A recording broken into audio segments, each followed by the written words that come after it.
5 absent. And then when we replace either Honorable Sols by or Honorable Mnango by Honorable James, we still do not have a quorum, because out of the 11 members of the committee, we must at least have 6 present. So we run short of 1 member to have a quorum.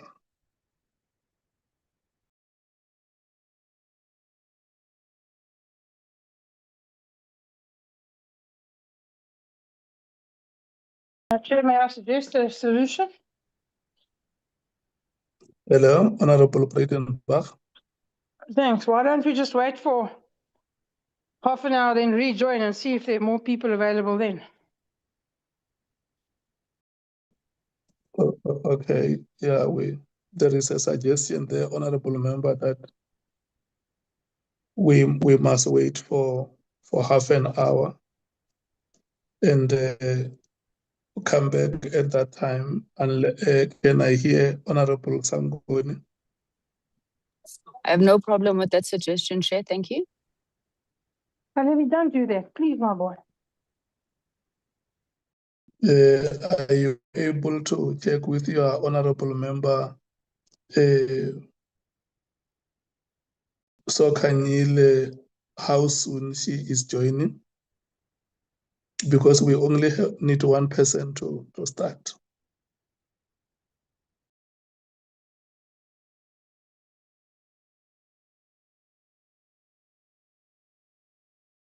I will check them, Chair. Thank you. Okay.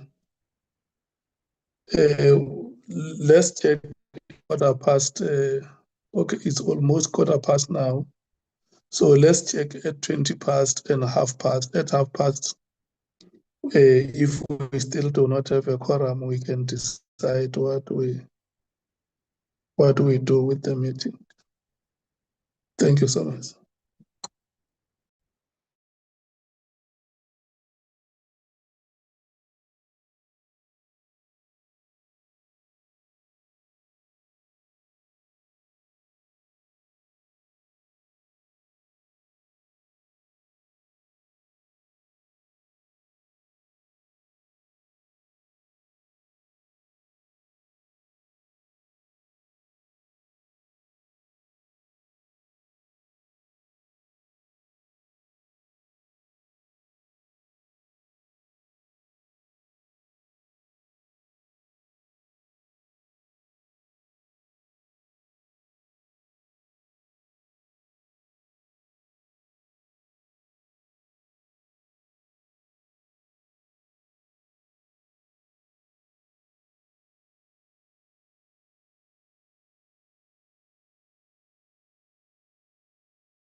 When we started the meeting, but I was struggling to hear you.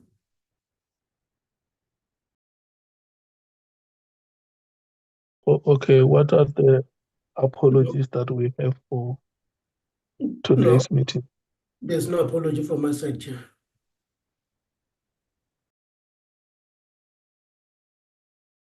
The meeting runs short of one person to start. Are you able to check with members who are not here from the MKP? There is nobody. Yeah. From the EFF, we don't have anybody. We don't have anyone from the. We don't have Honorable Mwango and Honorable Sols. No, And Honorable Skosana has just joined. Honorable Vessels is also not here. Yes, I will check them, Chair, but I'd also I'd also posted a message in our group just to remind members that we are starting. Okay, good afternoon, Honorable Skosana. Good afternoon, Chair. How are you, without Jani? apology, my apology for getting in late. I'm trying, Chair. You are the person that we have been waiting for this meeting to start. Yeah, I'm here. Okay. Honorable members, the meeting is has been called for 1 o'clock. We are now at 20 minutes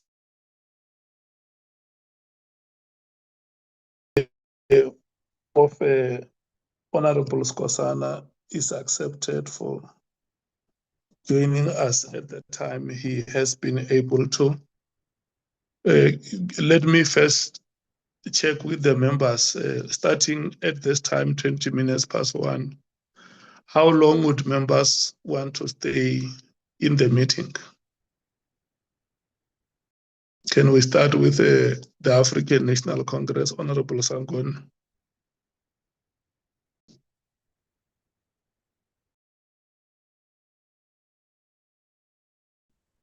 Chair, on this one, please may we be guided by the meeting. The last time you said we had an unproductive 2 hours, so we'll take guidance from the meeting, Chair.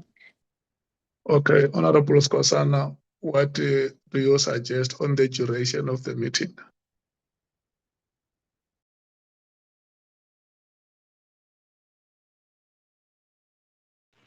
I think normally for us to be productive, I'll suggest that we finish at 4, if possible, or we can take it longer.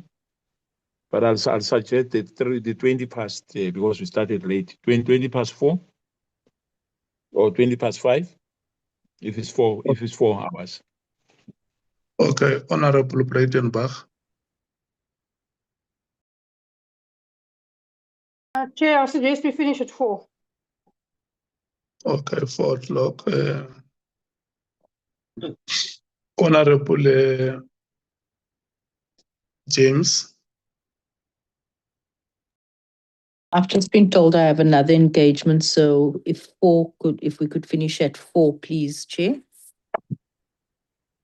Okay, do you have any comment, Honorable Sangoni? You have heard the proposals in the meeting.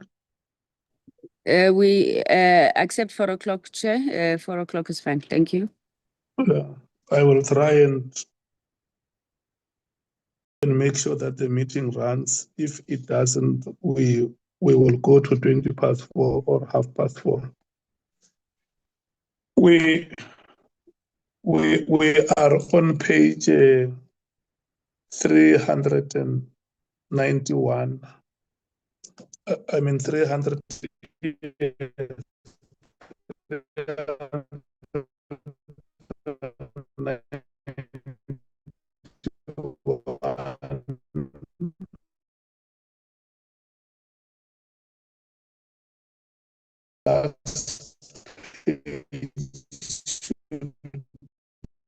788. On We are page breaking, Chair. We are breaking, Chair. on page 391, item number B, under point 13.4.2. Honorable.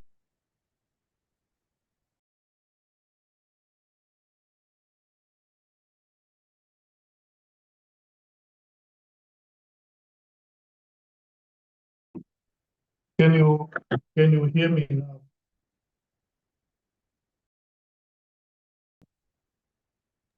We are breaking, Chair. We are breaking. I'm not sure whether we are still here. Hello? Yes, I'm here. I'm here. I can hear you. Yes, you were breaking for the last minute, so I'm not sure whether other members are hearing you. Honorable Sangoni, did you hear me? No, Chair, your connection was very bad, so I didn't hear most of what you said. But can you hear me now? I can hear you now, Chair. Thank you. Yes, I will talk to Honorable Breitenbach to deal with this matter, because if we cannot have coverage in Cape Town, then it's a problem, because Cape Town is not comparable from where I come from.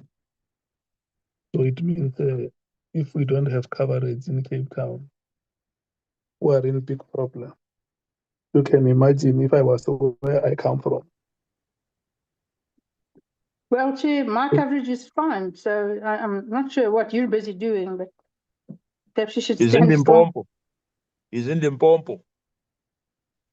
No, but network does not have anything to do with what I'm doing, Honorable Braden. It has to do with the location. Okay, Honorable Sangoni, Yes, do Chair? you now hear me? Yes, I can hear you, Chair. Page Don't move, Chair. 391. Stay there, Chair. Stay where you are, in Skirnot. Thank you. Laboria Park, not Skinoto. Page 391, Honorable Sangoni, item 13.4.2, sub-item B. There is a submission by the African National Congress there. Can we have it put on the screen, Honorable Chair? I'm still just struggling with my report. Okay.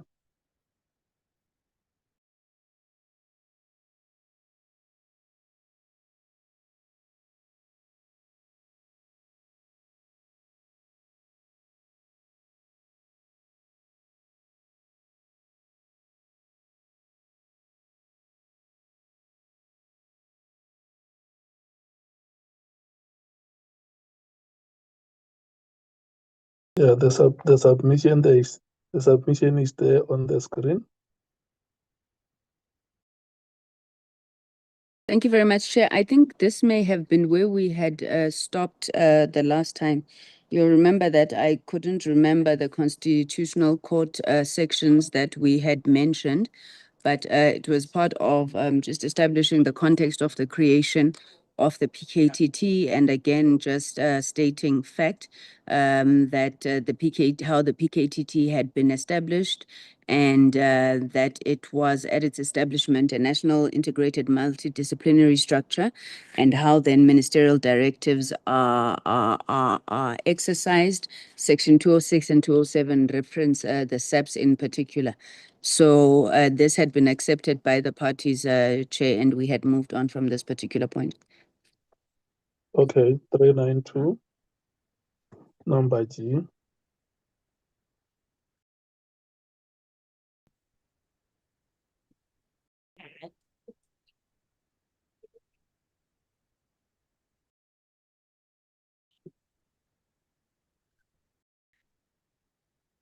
Yes, Chair. This point was that You remember at some point during the hearings, there was, a testing of evidence that officials such as General Sibiya would have wanted to put forward that the PKTT was ineffective.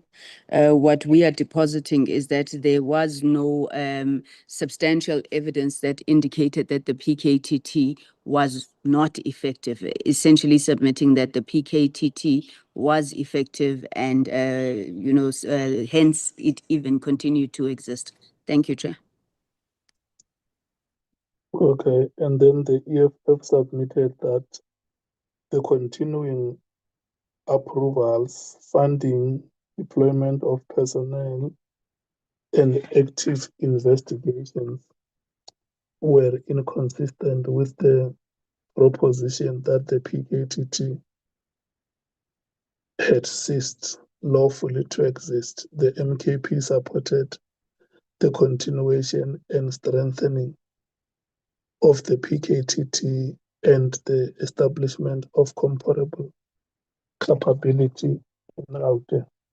So essentially, all these three submissions, Honorable Skosana,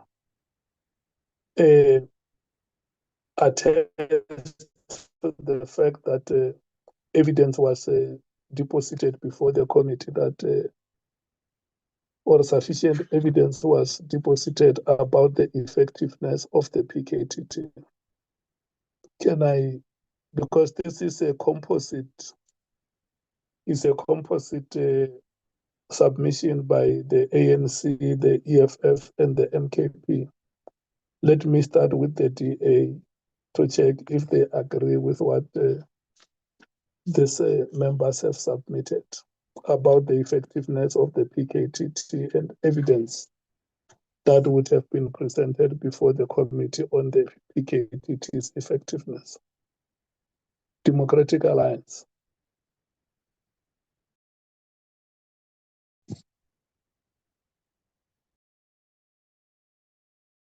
Yes, Chair. Thank you, Chair. I'm just, apologies, I was scrolling on my own version of the report. We are comfortable with most of it, Chair. I think the part where we're not 100%, although I just want to confirm with you, Chair, we're just speaking about if it's captured correctly, we're not speaking about the actual content, correct? Yeah. Yeah, then it's fine, Chair. Thank you. Is there any point where, for instance, you may suggest that it can be reformulated? Chair, I think in terms of MKP's point, the part that it says the continuation and strengthening of the PKTT and establishment of comparable capability in Gauteng, I think if we say that, it's important to add to it to say something along the lines of ensuring that the relevant outcomes-based reporting is done to establish the reason for further continuation. The reason being that generally speaking, a task team is just a temporary capacity. So one would need to make sure constantly in, I don't know, thumbs up 5 years' time, it is still relevant and still needed. Okay. The Action SA. We are okay with the submissions made. Thank you, Chair. Okay, what is, okay, I see Honorable Sols has now joined. Welcome, Honorable Sols. We are on page 392. I don't know if you would have had the gist of the submission and whether you are in a position to comment. Yeah, no problem, Chair. Thank you. Thank you so much. Your replies, the ANC.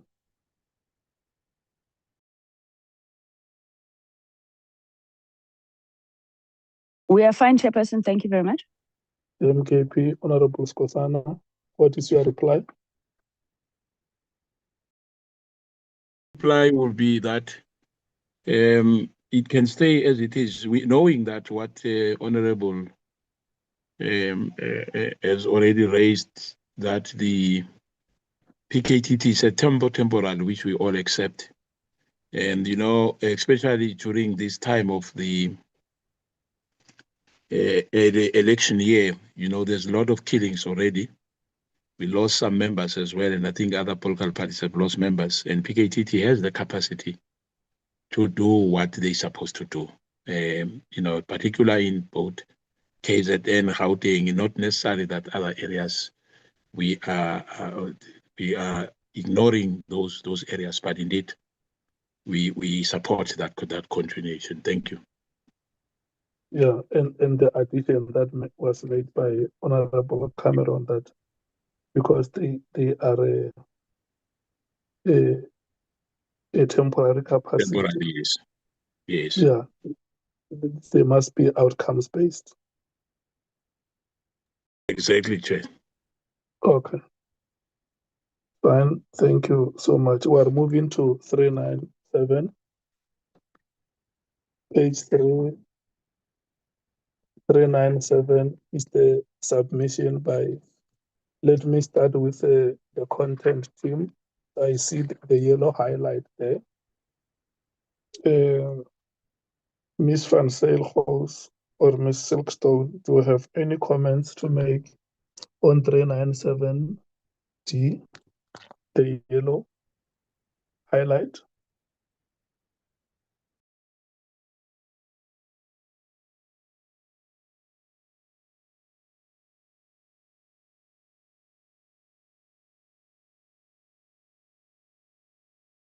Chair, I think it was just a comment that we put in. It's really it's adding an additional assessment paragraph.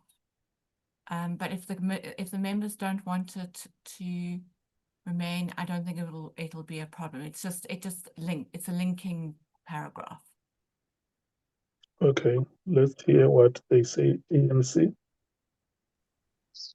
Chair, we see no problem with it. We're okay for it to remain. Thanks. Okay, MKP.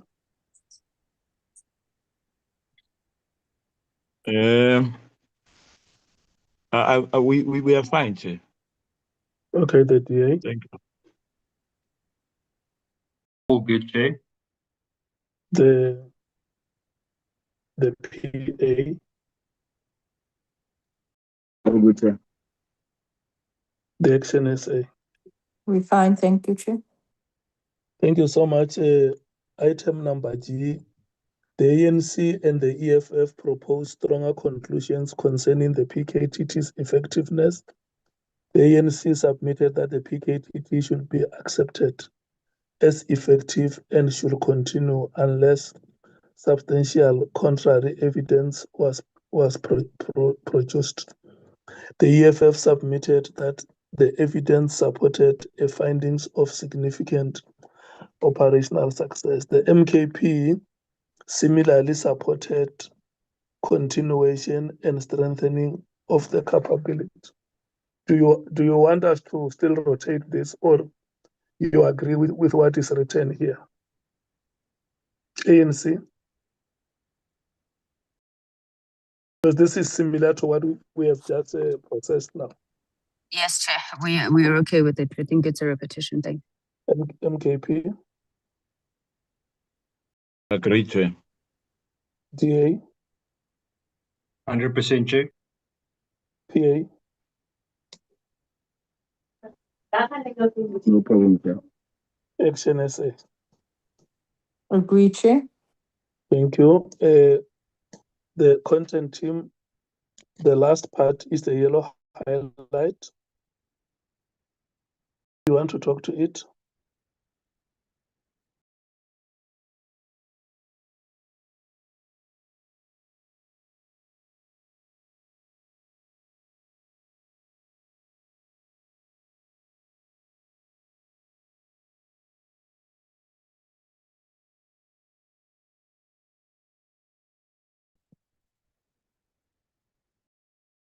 Can I check Miss Silkstone or Van Zyl? I'm sorry, Chair, I was just trying to find my place. No, I think it's just a yellow highlight. That's a formatting issue that got stuck there, unfortunately. Okay, the ANC.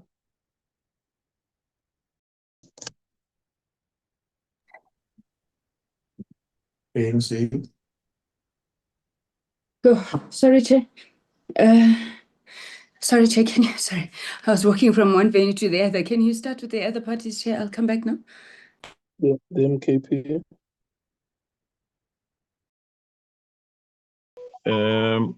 No, agree, Chair. The DA. Yeah, I just want to confirm this is for that point G, right? Yeah. Yeah, that's fine, Chair. The EFF, welcome, Honorable Mathis.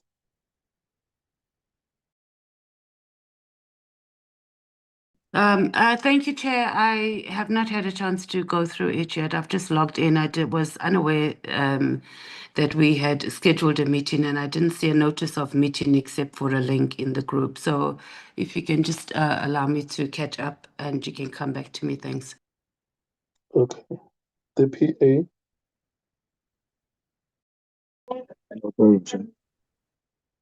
The Action SA.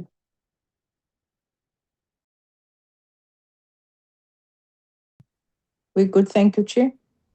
The ANC. We are also fine, Chair. Thank you. The EFF. Agree, Chair. Let's go to page 400. The submission on page 400 is from the EFF, Honorable Mathis. Item J. Chair, can I please just give me a few minutes just to catch up? Thank you. I'm sorry, it's not the EFF, it's the PA. Yeah. Honorable Souls. The Chair, I submitted the text to Ms. Host. Do you want me to read it? No, you just confirm to us that the submission that you made has been correctly captured the way you would have wanted.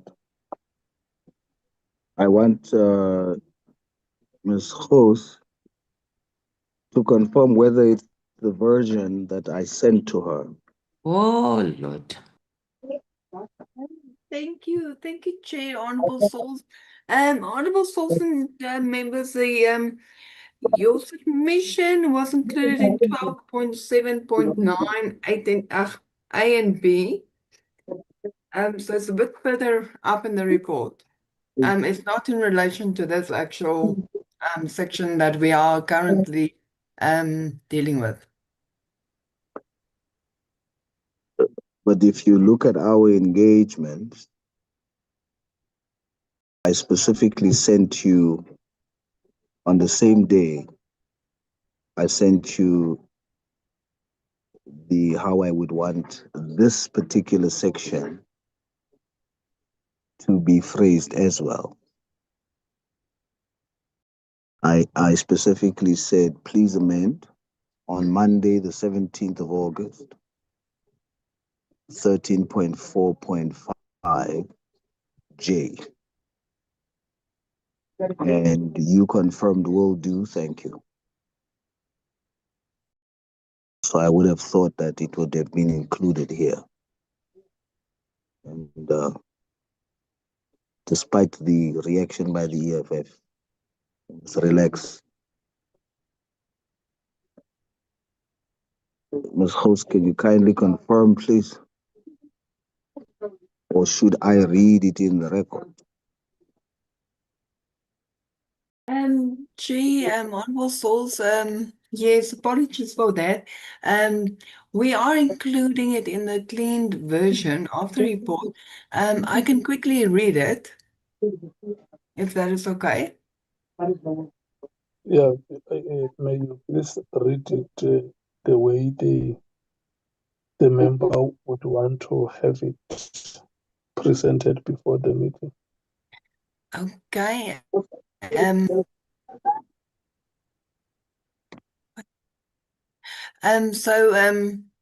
The PA submitted that the evidence demonstrates the PKTT operated within a significant administrative and governance vacuum, lacking clear, consistently applied frameworks to regulate its establishment, funding, reporting, and accountability.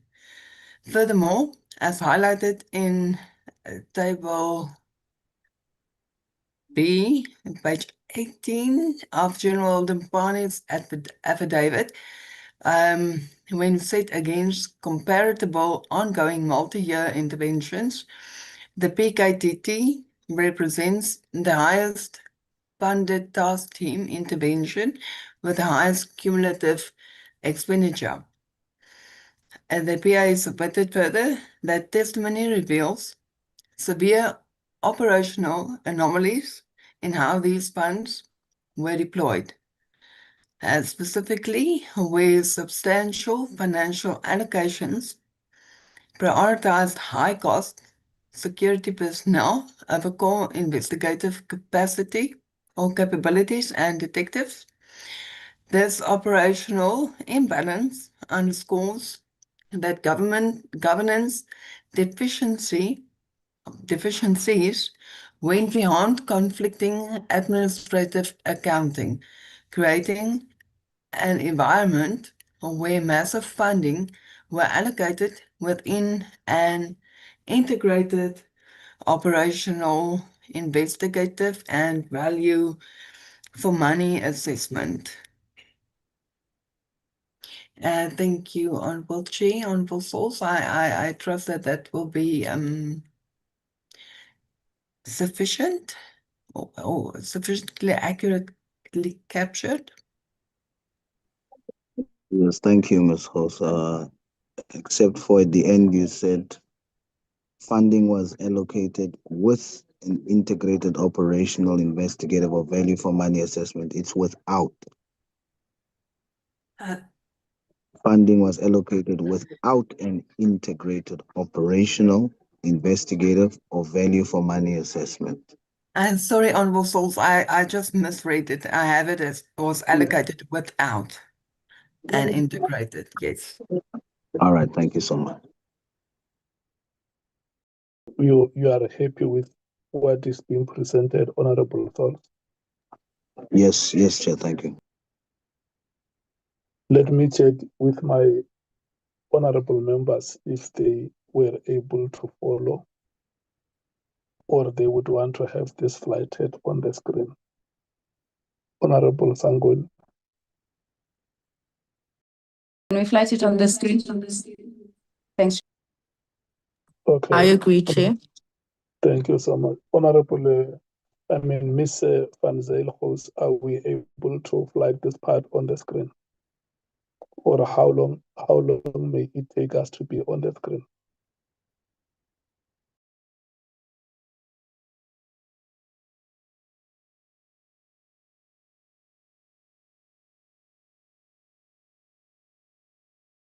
Chair, sorry, as seen on the screen, Vunani has placed it into the text, so that members can actually read it.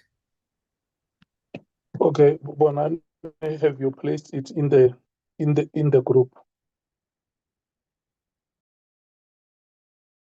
Chair, it's also displayed on the shared screen. Okay, yeah, it's here on the screen now. I'm giving you 3 minutes, honorable members, to read it. Is that okay?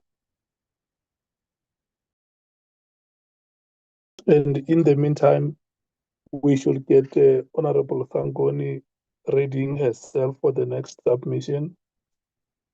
At the bottom of page 400. And then the submission goes to 401. and there is the EFF and the ANC on page 401, following the submission of the African National Congress.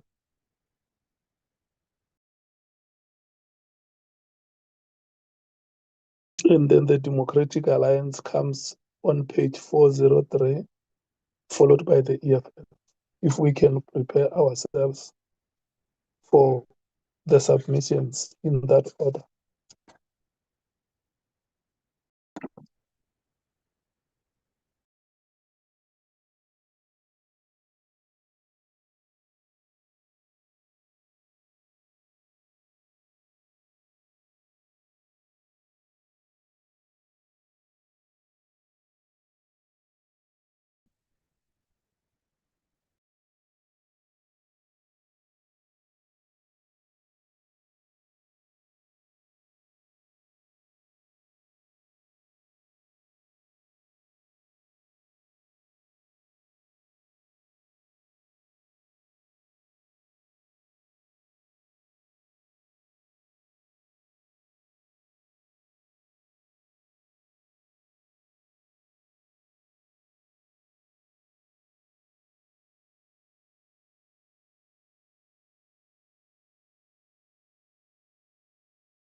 Okay, thank you so much. We can now go to the rotation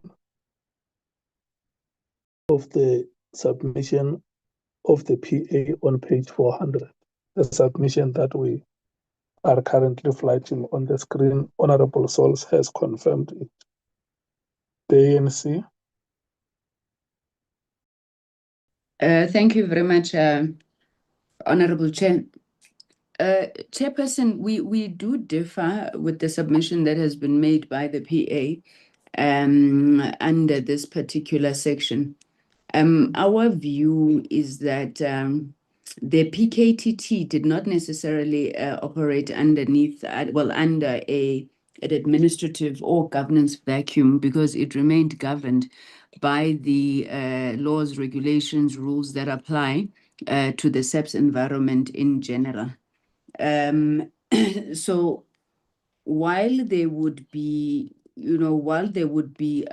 areas that required more detail, especially in relation to the finances of the PKTT, which speaks to the point that we made next, we don't think it's correct to say that there was an administrative vacuum, because they remain bound, by the laws governing the SEPS as a whole.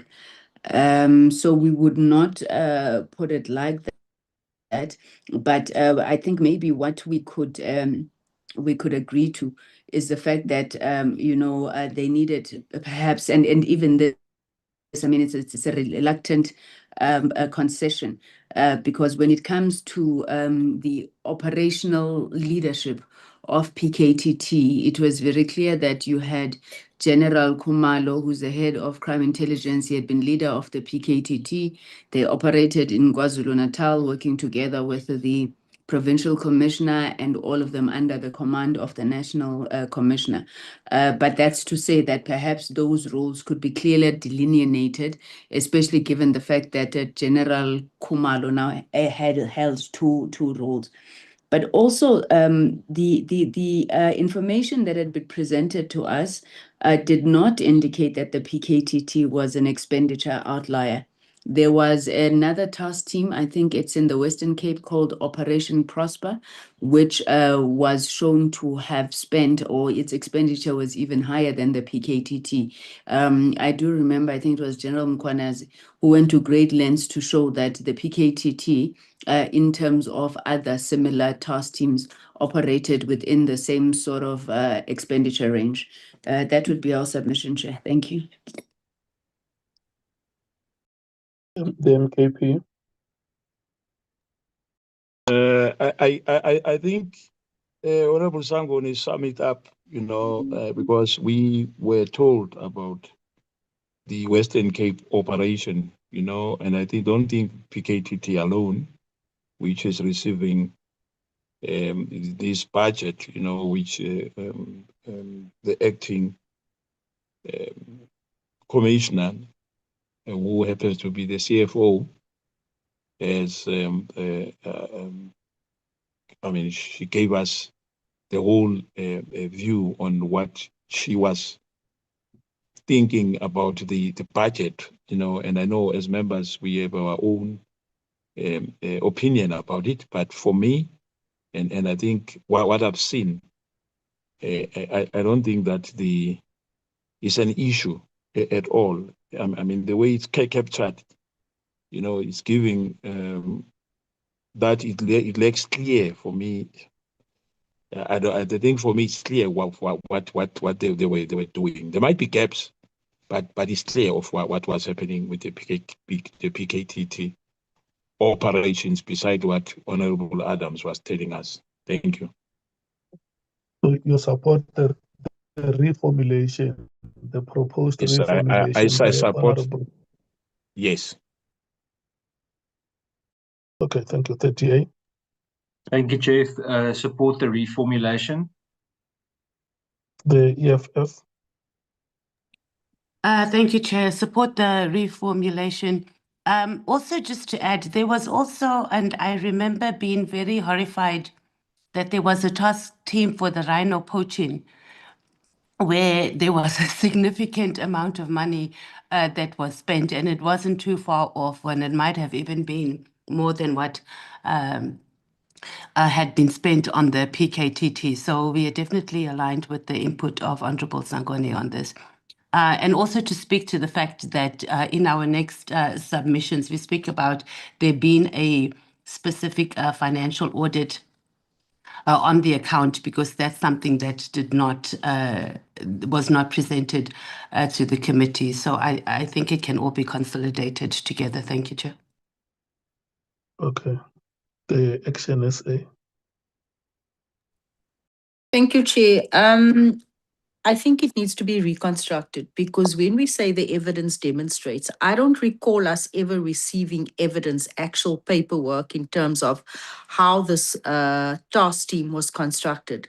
I think for me, the only concern was the fact that we also had no presentation coming to the budget. There was a vacuum there when it came to the budget and the expenditure of the PKTT. But we also can't say that there was a complete vacuum in terms of the framework and who approved it. We know that there were policies, we know that it was approved, and we also know that there was justifiable reason for why the PKTT was established. So I think we need to reconstruct that entire paragraph, because it almost creates the impression as if though there was no need for the PKTT and there was no framework. There was a framework, and the fact that obviously, there was justification. The political killings task team, killings that we saw unfolding in the various provinces, we still see that happen. So there's definitely a need, but I think the vacuum for me is mainly when it comes to the budget and the expenses. So I think there is a need to reconstruct that sentence. Thank you, Chair, that paragraph. Thank you so much. What is your reply, Honorable Source? Thank you, Chair. I disagree with Honorable Sangoni and the rest of the committee members who supports the ANC position on this matter, based on facts, not on sentimental attachments to the operations of the PKTT. As you would have noted that just before this discussing this section, I agreed with the section that said by the ANC and the MKP that spoke of the effectiveness of the PKTT. But when it comes to the administrative and governance issues, there was a vacuum. Number one, we kept on asking the ministerial committee, did it exist? Was it there? That's a significant governance vacuum. Its absence. The PKTT was initially established as a temporary task team, but of course, with justification, it was extended. But there wasn't a clear framework for regulation because there was nowhere to place it under. And therefore, every third month or every certain period, money was requested that varied. For once, you'll get money requested for 2 months, and then you get it requested for 3 months, and then the amounts for 3 months sometimes is less than 2 months, and there's no explanation for it, and that speaks of the frameworks that had to regulate it. There was a vacuum there, and then there was an instance where testimony was given where 5 signatories was required, and only 3 signatories was given to the CFO, and she sent it back. She said the requirement is for 5 signatures, and the 3 signatures was the National Commissioner, the Provincial Commissioner, General Mkhwanazi, and General Khumalo, and that was not administratively consistent with what is required, but it was given and done because of this particular vacuum. So I'm basing it on facts. Lastly, the issue of the PKTT being an outlier in terms of funding, it's not me saying it. I'm not grasping for straws here. I also mentioned where to find the testimony and the evidence that was put before us by the person who has the duty to report on the finances of SEPS, which was General Dimpane. And in Table B, on page 18 of her testimony or her affidavit, she outlines the funding that was given. And when Honorable Sangoni is wrong when she says Operation Thunder was funded more than the PKTT, that is materially incorrect. Based on the submission of Table B of General Dimpane, where Thunder was 412 million and PKTT was 435 million. So it is based on the testimony given by the person responsible, not me, not Honorable Sangoni, but the CFO. It is clear that PKTT was the highest funded task team. So that's a fact. So we maintain the position of that paragraph based on fact and testimony submitted. And if the House wants to go a different route, they may. I guess majority rules, but that submission remains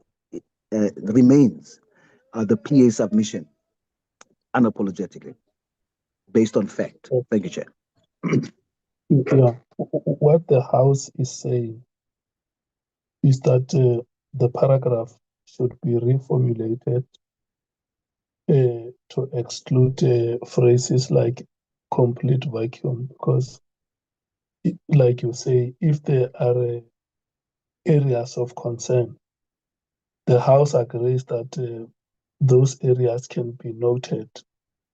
But to say that there was a complete vacuum in terms of governance may not reflect the observation of the House or its collective observation. That's what the honourable members are saying.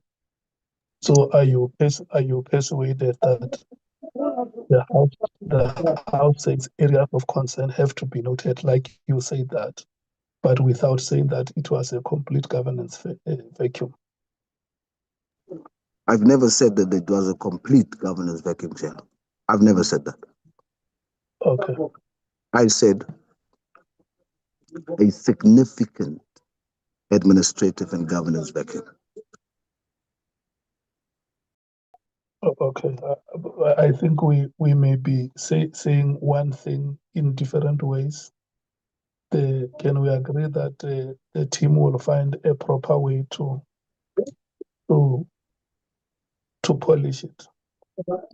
No, sure, Chair, but I must state for the record that a significant is totally the opposite of a complete. And as the drafter, my intention for the use of the word a significant is not to mean a complete. Thank you, Chair. Okay. Before we proceed, are we satisfied, honorable members, with the summary? The ANC? Yes, we are satisfied, Chair. We would perhaps propose, in addition to the summary, that the content team also has a look at the numbers. I seem to remember not Operation Thunder, but Operation Prosper. But be that as it may, I think it's important just that we clarify those numbers because, you know, when you speak of outlier, it's a significant difference, but we're happy with your summaries presented. Thank you, Chair. Okay, the MKP. Thank you, Chair. I still maintain what I said earlier. Thank you, Chair. Thank you, the DA. Same as earlier, Chair. Thanks. The EFF. Chair, we don't agree that the word significant must be included in there. Just a quick response to the fact that the IMC was not operating. That was really based on the minister not calling the meeting when he took over office. So in and of itself, it was not the result of the PKTT. And then when we look at the costs, I think we must also just put it in perspective of the annual amount spent. So some of the teams, the task teams went for a longer period. So obviously if a team was operating over 3 years opposed to a team that operated over 2 years, the amount is going to be more. So those are things that, and Honorable Sangoni also alluded to that we must look into it because there's also circumstances around on what was put or what the budget allocations were that was presented by the general in the affidavit. But pretty much, yeah, we agree that there must be a reformulation, and we definitely agree that, as we say on our next page, that there does need to be an audit of the PKTT budget. Thank you. And also, just one more thing, Chair, before we go. If there were 5 signatories that were required, do we know who were the full 5 signatories? Because generally, from my understanding, and I don't recall it coming out in the testimony, you can have like 5 signatories and then the majority need to be part of it for releasing it. So I don't remember, and I could be wrong, and I think Honorable Saul, since this is his submission, he probably would have looked into it, that whether it was actually 5 signatories and who were the 5 signatories, because we only know of the 3. So if we're going to include that, we just need to be very clear on our facts. Thank you, Chair. Okay, thank you. Yeah, you are going to reply, Honorable Source. Let me hear Honorable James. My stance remains, and I also want to say that I recall us requesting for evidence in terms of how the STARS team was set up, you know, what was the composition, who played a role in it, and we didn't receive that. So I'd like to think that when the paragraph reads, evidence demonstrates, we didn't get the evidence, we didn't get the paperwork in terms of the establishment of the PKTT. We heard testimony. So I think that word where we're saying evidence demonstrates, we should rather use testimony demonstrates. Okay. Thank Honorable you. Source, you are replying. Thank you, Chair. I have no problem with evidence or testimony. The intention there is to say that there are a point of reference that serves as evidence, or that serves as oral evidence, that serves as, so it doesn't matter to me. But the proceedings demonstrated that what I'm saying there.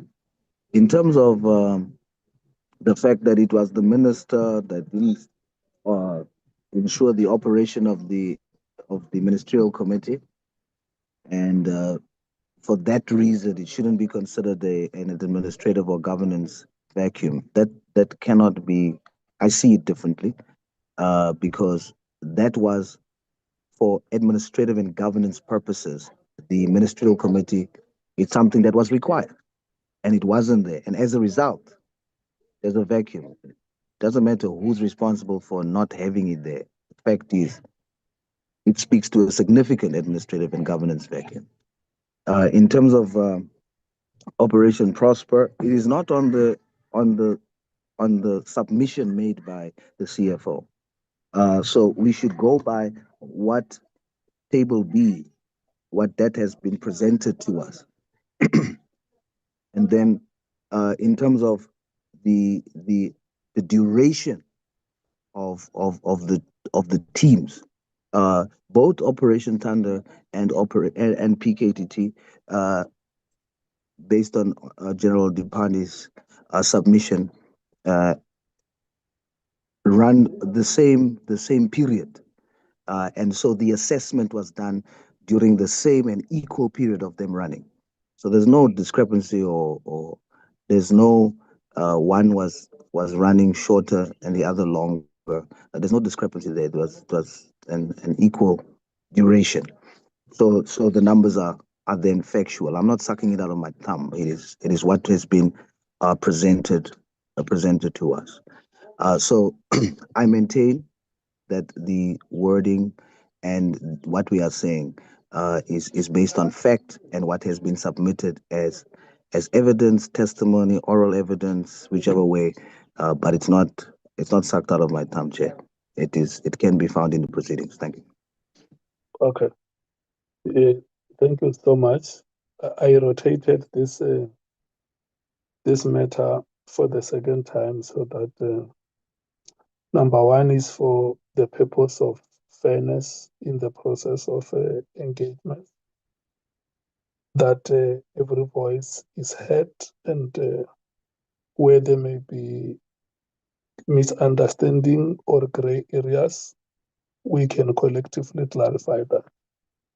And number two, that when we proceed on a common ground, that the collective inputs of the members would have been heard.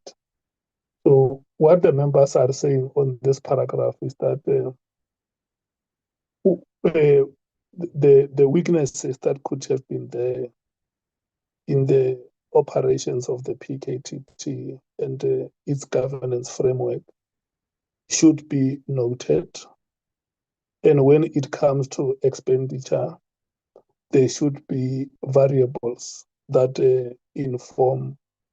There may be peculiar variables that inform the expenditure of each of the task teams that would have been established. That may be by duration, that may be by composition, which will include the number of personnel and resources that are deployed, or any other variable that significantly impacts on the expenditure of those operations.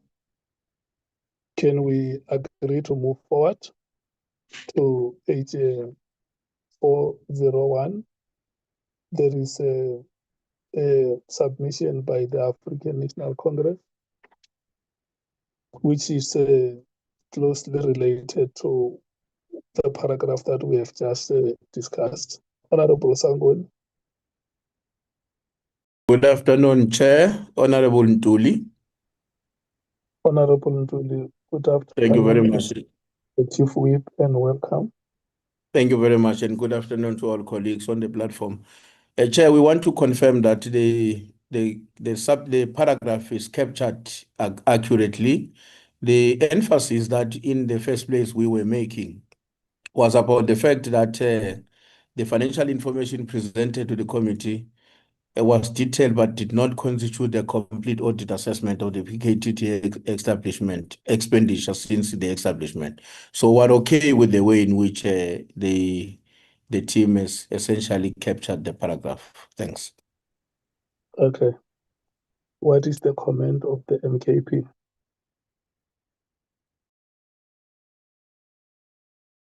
Chair, there's no anyway, I think it makes sense, you know, and I think it the way it's put here, I think that's what we got from General Limbane. Thank you. Thank you, the DA. It's fine like that, Chair. The EFF. Supported, Chair. Just if we can find out whether the other task teams, their budgets also get audited as well. But for the purpose of this paragraph, is supported. Okay. Maybe what we should do is to alert the Secretariat to make such notes, because when the report will be sent out to the witnesses or affected parties that appeared before us, they may have to bring it back with such responses. Is that okay, Honorable Mathis?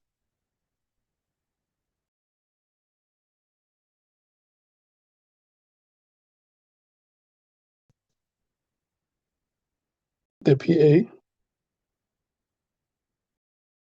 No problem, Chair. The Action SA? We're fine, thank you, Chair.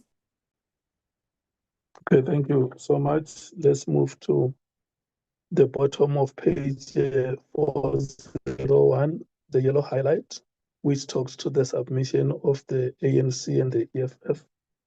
Do you want to take it, Ms. Van Zijlhoos?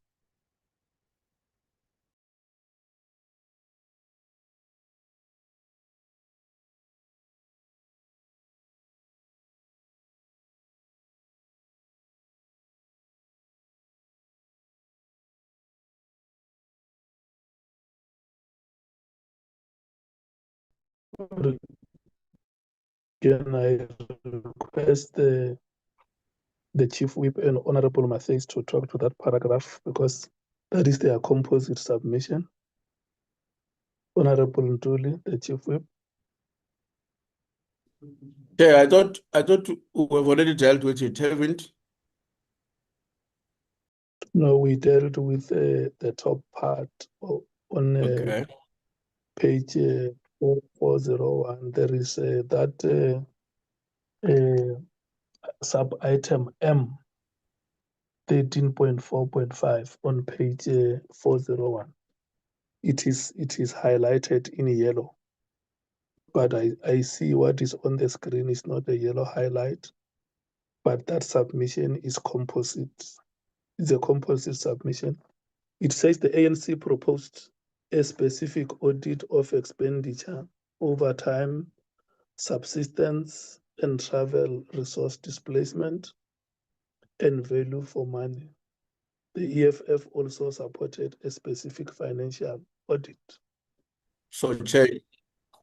Are you happy with that, ANC? Yes, Chair, we are okay with it. Okay. The EFF, are you happy with that submission? Yes, Chair, thank you. MKP, what is your comment on the composite submission of the ANC and the EFF?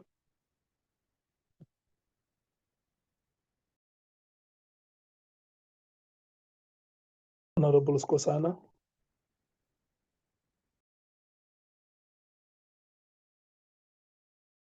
We are going to the DA, and I request the DA to also ready itself for page 403, item E, what followed by the EFF on the same page. What is your comment on the submission by the ANC and the EFF, honorable members from the DA? We're comfortable with the Chair. It's fine like that. Thank you. Thank you. Honorable Salt. No problem, Chair. Honorable James. We're good, thank you, Chair. Thank you so much, honorable members. Let's move DA, page 403. Item Chair, E. I'm not sure whether, but I agree, Chair, it's fine. Okay, thank you so much. Because we called you several times, we thought maybe you would have walked into a parliamentary building. Can we then go to the DA? Yes, Chair. This is on page 403. It's E. The paragraph is E.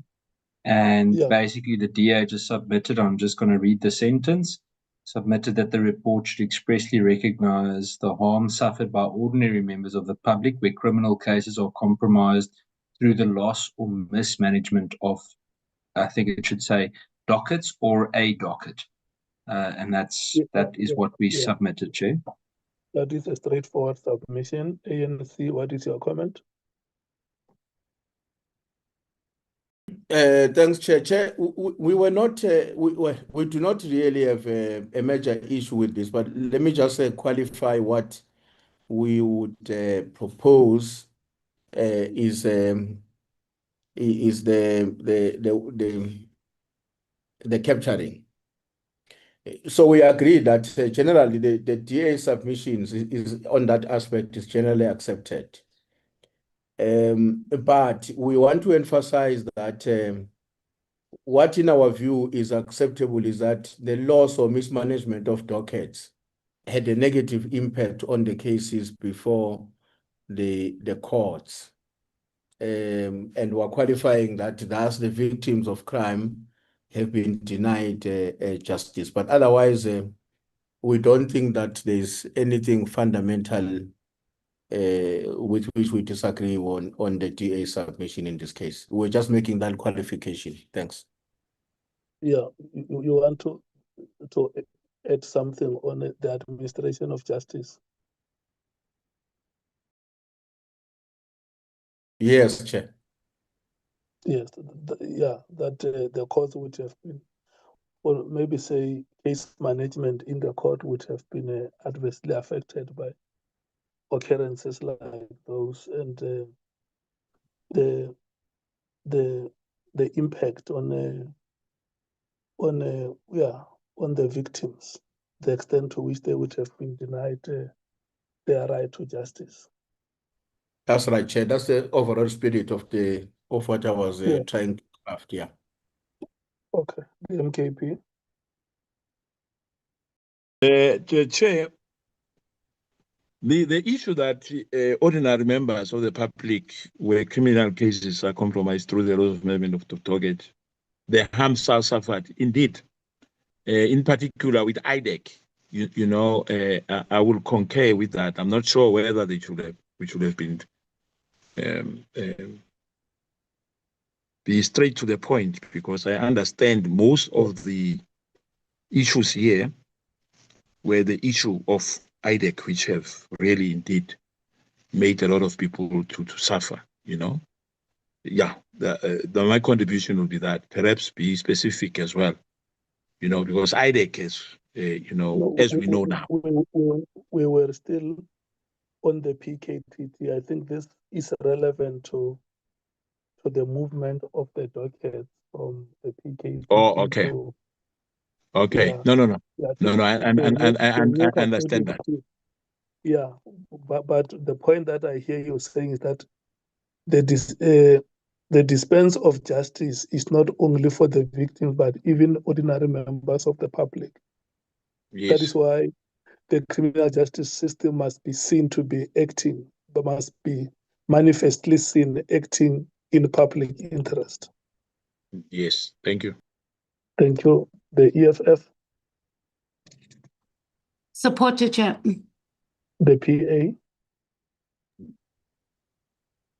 No problem, Chair. Action SA. Supported. What is your reply, the DA, Honorable Cameron?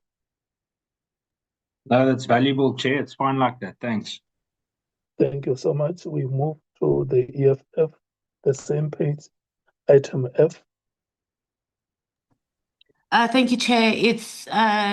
It piggybacks, or it's pretty much the same. I guess the wording is just slightly different, and dealing with the issue of the docket transfer, that it was insufficiently justified and it required assessment of rationality, etc. The only thing I would delete, or we would delete there, is the last sentence where we read evidence and the case continuity. and as raising unresolved questions of improper, and we can delete corrupt because we are not in position to make such a finding, but requires investigation of corruption. And that would be our input, Okay. but it can be linked. It's the It same can be thing, pretty much what the DA is saying. It's just the wording is different here. Your submission is that the paragraph can be combined with the one above. Absolutely. And we must just add the part that it requires investigation of corruption. Okay. Thanks. And then what is your comment on the submission on the bottom of page 403 to page 404? The EFF specifically proposed that the report includes dedicated assessment of his role and resolve the material conflicts concerning the directive, the PKTT, and the dockets. Yes, Chair, that's under Lieutenant General Sabia and Yeah. his role. Yeah, so it's just speaking to that we need to ensure that our report is able to capture where there were material conflicts between his testimony and the others regarding the dockets in particular. Okay. So that's also captured correctly as well. Thank you so much. We're rotating page 404. The first paragraph, we're in agreement with Honorable Matthys that it can be combined with the one above it. Of course, without diluting the essence of what is being submitted. And the last submission of the EFF on the page regards the role that would have been played by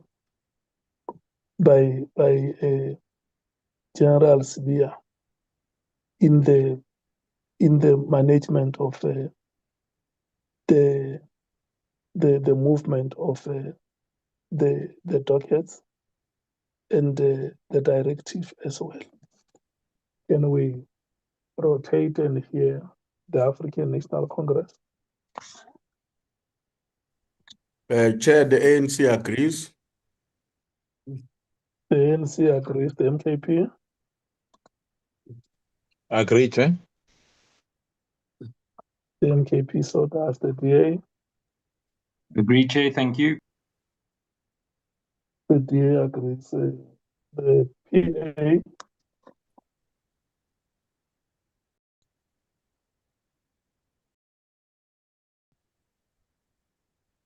Honorable Souls. Agreed, Chair. Thank you. Thank you so much. The action.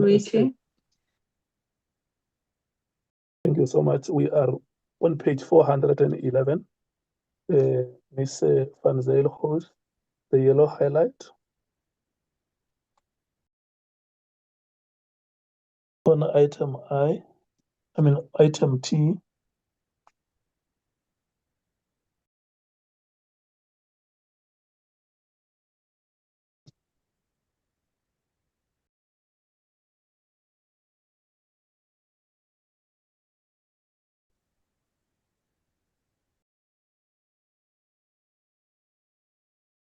Chair, sorry, it's just a proposed addition to paragraph T related to the qualification noted. So we would say that the present record does not, without further investigation, establish that Lieutenant General Sabia intended the investigations to fail, acted at the direction of Mr. Mkhwanazi or Mr. Mklala, or participated in any organized crime network, and then say that qualification should not be expressed as an exoneration. It means that the evidence supports a proposed adverse governance and command assessment, while the stronger allegation of corruption purposes defeating the ends of justice, or participation in criminal inferences require a committee decision. Thank you, Chair. Thank you so much. Yeah, the next paragraph is your submission related to what is being said about. Yes, thank you, Chair. Our submission here was not necessarily that it needs to be captured the way it is, but we were objecting, or we were submitting that there is more strongly the accumulative evidence concerning Lieutenant General Sibiya, and it is sufficient to warrant his referral for criminal investigation. And the assessment must not be read as, or it must not be captured that we are exonerating him because the committee is not conducting a criminal investigation. So the way it was worded in the previous preliminary reports, it read in that way. So that was our input, that it must not capture, exonerate him, but it needs to find expression that we have enough accumulative evidence to warrant a referral for criminal investigation in this regard. Thank you. Yeah. Can you agree with me that this part we note, but we deal with it when we're on the findings and the recommendation? Yes, Chair. No, I agree. This was not necessarily for the findings, but when we go to findings, if the assessment is written in a way that it can even exonerate him, it's going to cause a problem. So it just needed to be reformulated. So when we deal with findings, we don't have an assessment that is not aligned. Thank you. Yeah. Okay. Can I rotate, honorable members, the ANC?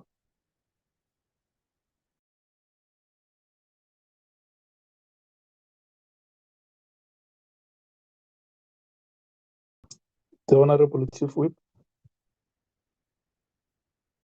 Sorry, Chair, I was a bit disrupted. You want us to confirm, to comment on the reformulation and the point that is being advanced by the Honorable Mates? Yeah. We agree with her. Okay, thank you. The MKP. Agree, Chair. The DA. Happy, Chair. The PA. Agree, Chair. The Action SA. We agree, we support the input made by the EFF. Thank you, Chair. Okay. Page 412, 414. 413.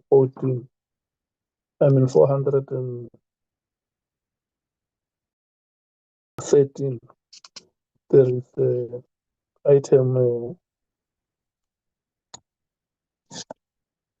18.4.9b, where it's the theme, the heading, the subheading there is General Masemola and the command response. And then on B, it says the record also places before the committee a district command accountability question.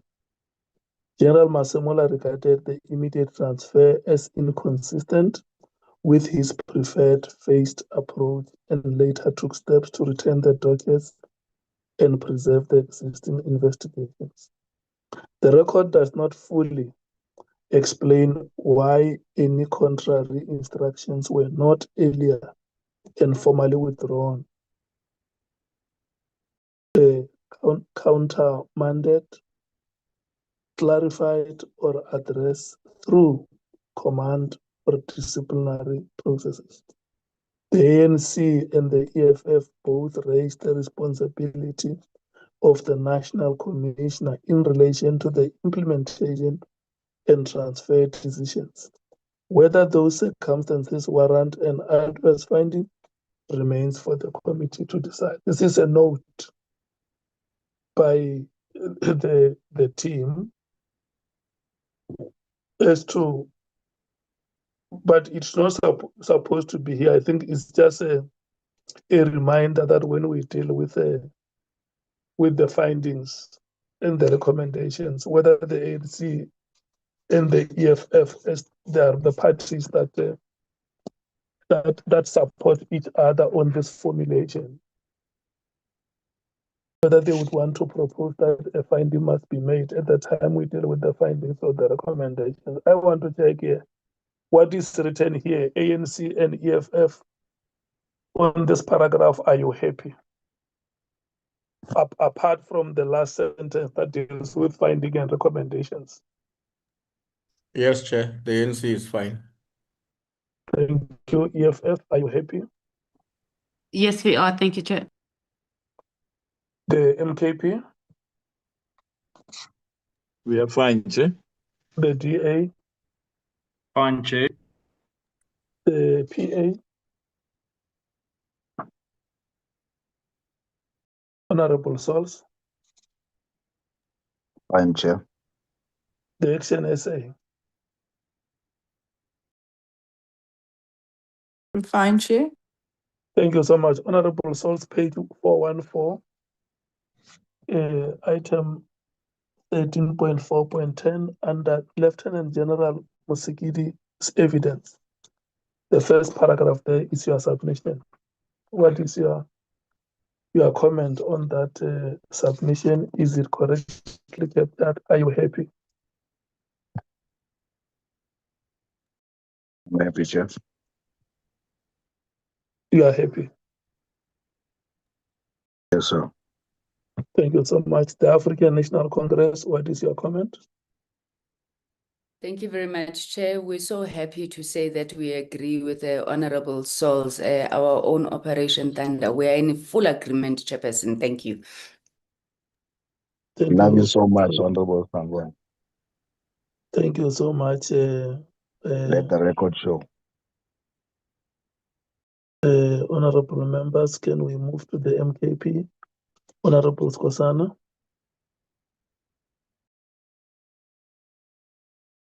Agree.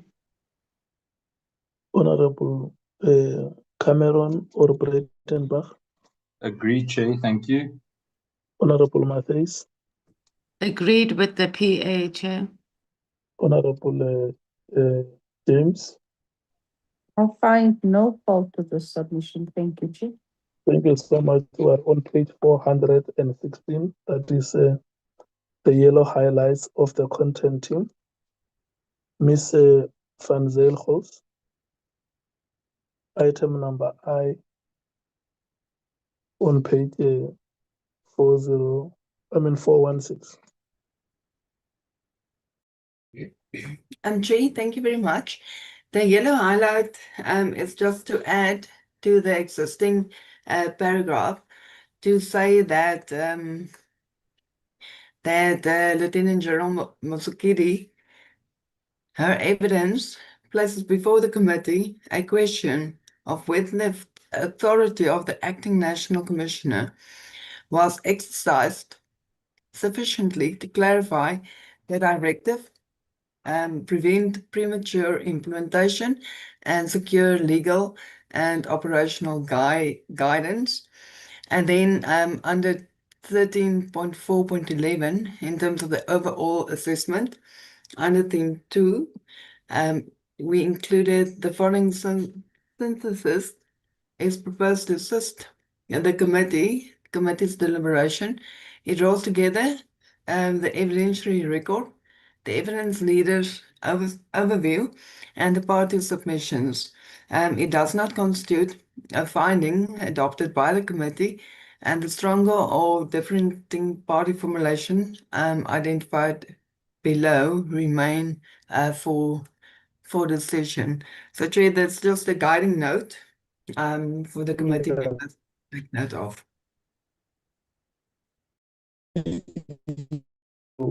You dealt with the committee will make a finding about it with the finding whether the evidence that General Musikidi presented before the committee, whether the authority of the the person who was acting National Commissioner during the period when General Masemula was on leave was sufficiently exercised to clarify the directive, blah, blah, blah. And I think this one, you are very right, is just to guide the members on the submissions that follow. Members, can we move to page 417, item number C? There is a composite submission there. The paragraph reads as follows: the record ministerial investigative activity, identifiable case level outcomes, specialist capability, institutional knowledge, and working relationships in complex and politically sensitive matters. The ANC submitted that this evidence established the PKTT's effectiveness and supported its continuation in the absence of substantial contrary evidence. The EFF submitted that the evidence was not evenly balanced and justified a finding of significant operational success. The MKP supported the continuation and strengthening of the PKTT and the establishment of a comparable Gauteng capability. We earlier on dealt with, even though the submissions here may not correspond verbatim, except for the MKP, because the MKP submission corresponds word for word with what we earlier dealt with on the PKTT, and I see that both the ANC and the EFF, for instance, when you read the part on the EFF submission which says justifies a finding of significant operational success, and the ANC says that the evidence established the PKTT's effectiveness, which also agrees with the MKP on the necessity for continuation of the PKTT. Then I check ANC, MKP, EFF.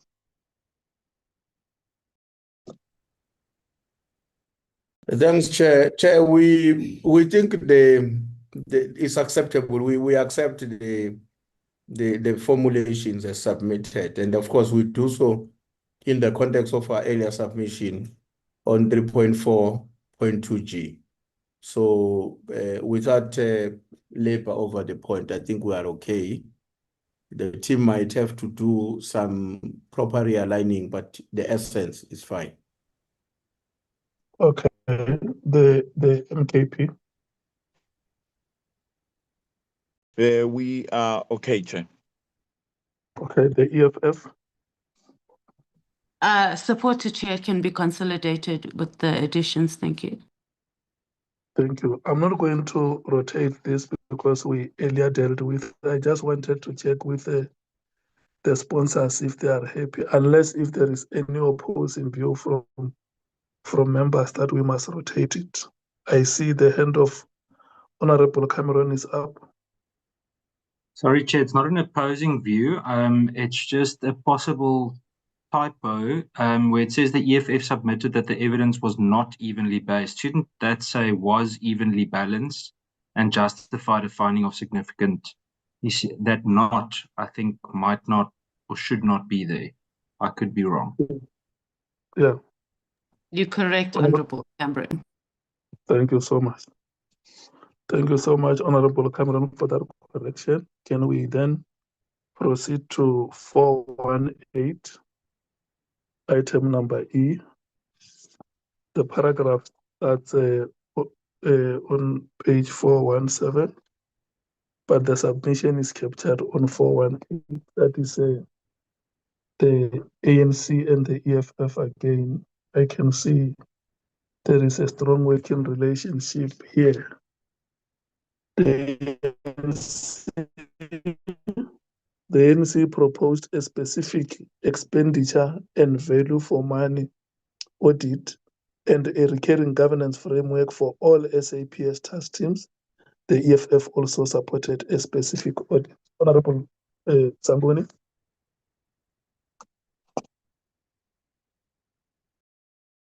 Or Honorable Ntuli.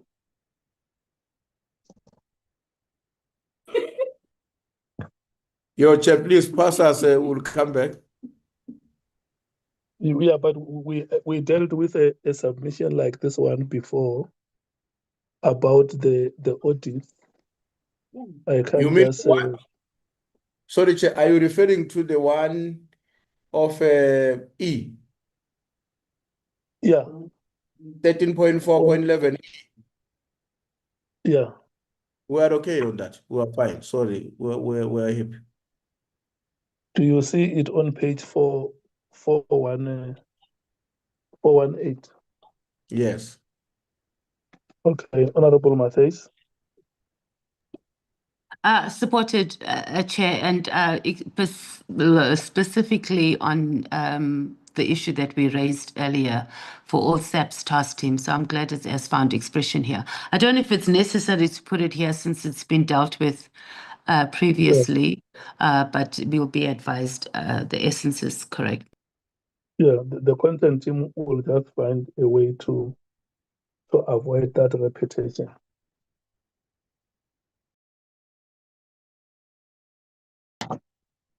Then we then move to page 419, the content team, the yellow pages.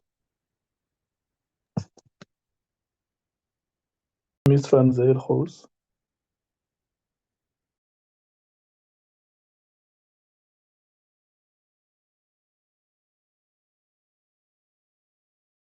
Hi, Chair, sorry. We are saying in this sub H that proposal that before adopting numerical or universal conclusions, the committee may require a verified schedule showing custody, allocation, investigative steps, procedural status, court events, witness engagement, and financial outcomes for each affected docket.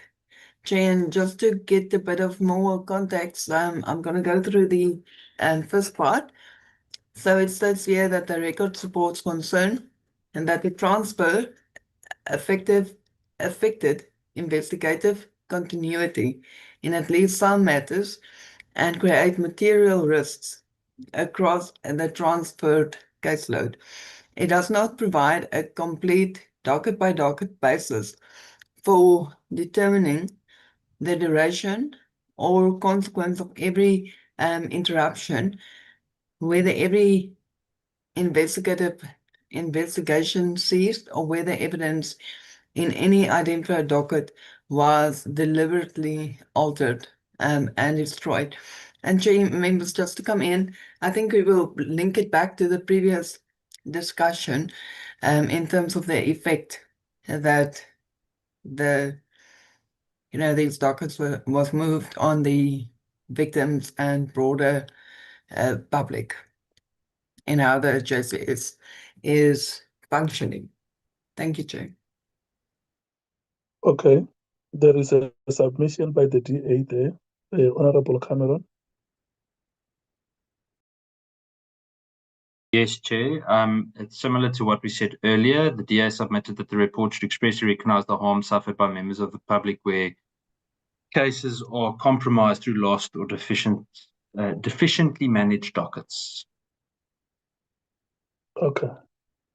And then Honorable James, the Action SA is making an addition there on the secure digital docket management, role-based access, and immutable audit trails will address the systemic weaknesses.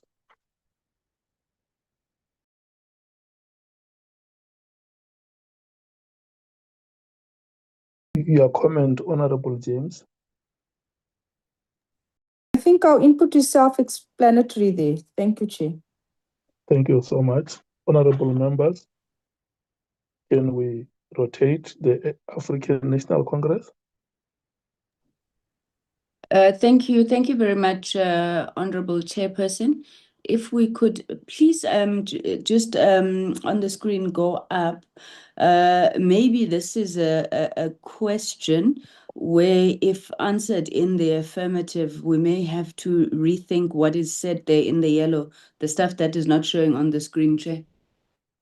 I seem to remember that in the evidence presented, both General Mkhwanazi as well as General Masemula, I stand to be corrected, were under oath, both indicated that they had satisfied themselves that there was no interference with the dockets, actually going to the extent of saying, you know, they literally just lay there, nothing had been done with them. Now, I'm not sure what we are trying to say here. Are we questioning whether those dockets had been tampered with? Despite the generals having said, you know, they were just taken and you know, they just sat there. Yes, it had the effect of frustrating, you know, case management and what was supposed to come before the courts because, you know, they were not being actioned on.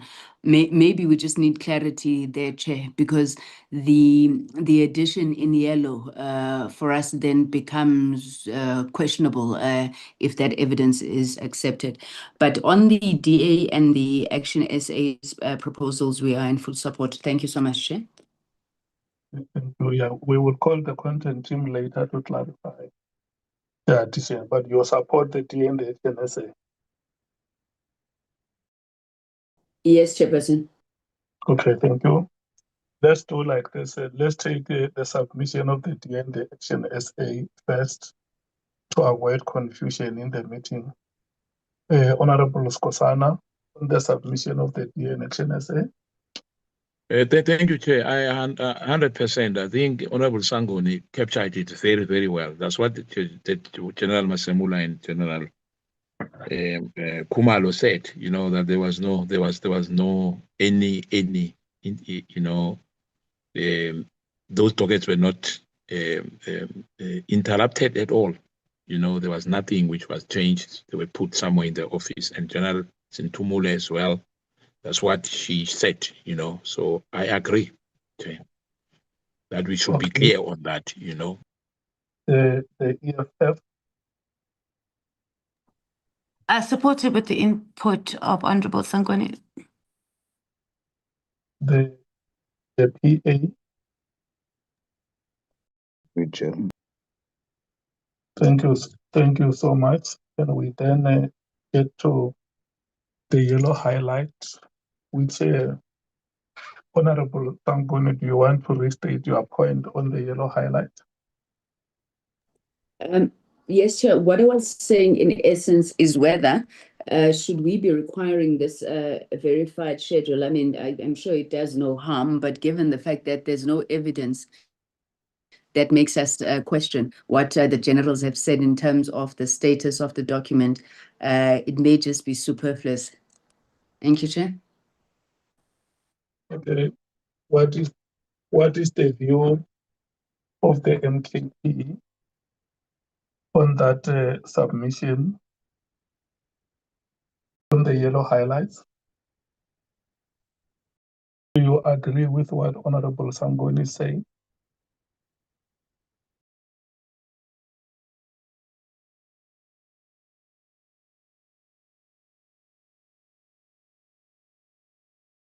Honorable Skosana.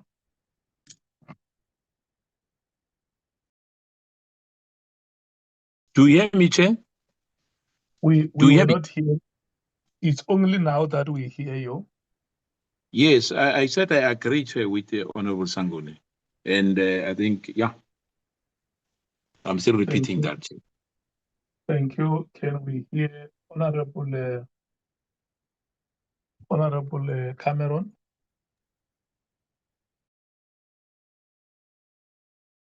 Thank you, Chair. Chair, I agree. I must just say I don't think the schedule, the verified schedule, can do any harm. I think it could be helpful to have as part of this, but yeah, the input is fine. Okay. Honorable Matthys. We are aligned, Chair, with Honorable Sangoni. Honorable Souls. Agreed, Chair. Honorable James. Very good. Thank you, Chair. Thank you so much. We are moving from page 419 to page 420. There is a submission there by the EFF on paragraph K. Honorable Mathis.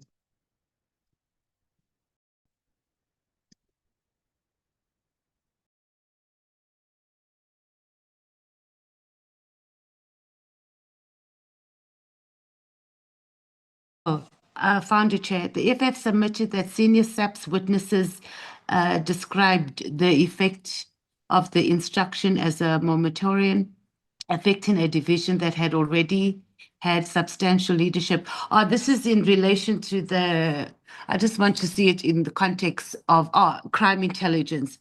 So our submission here is that the moratorium on the instruction that the minister gave on the moratorium on filling the positions,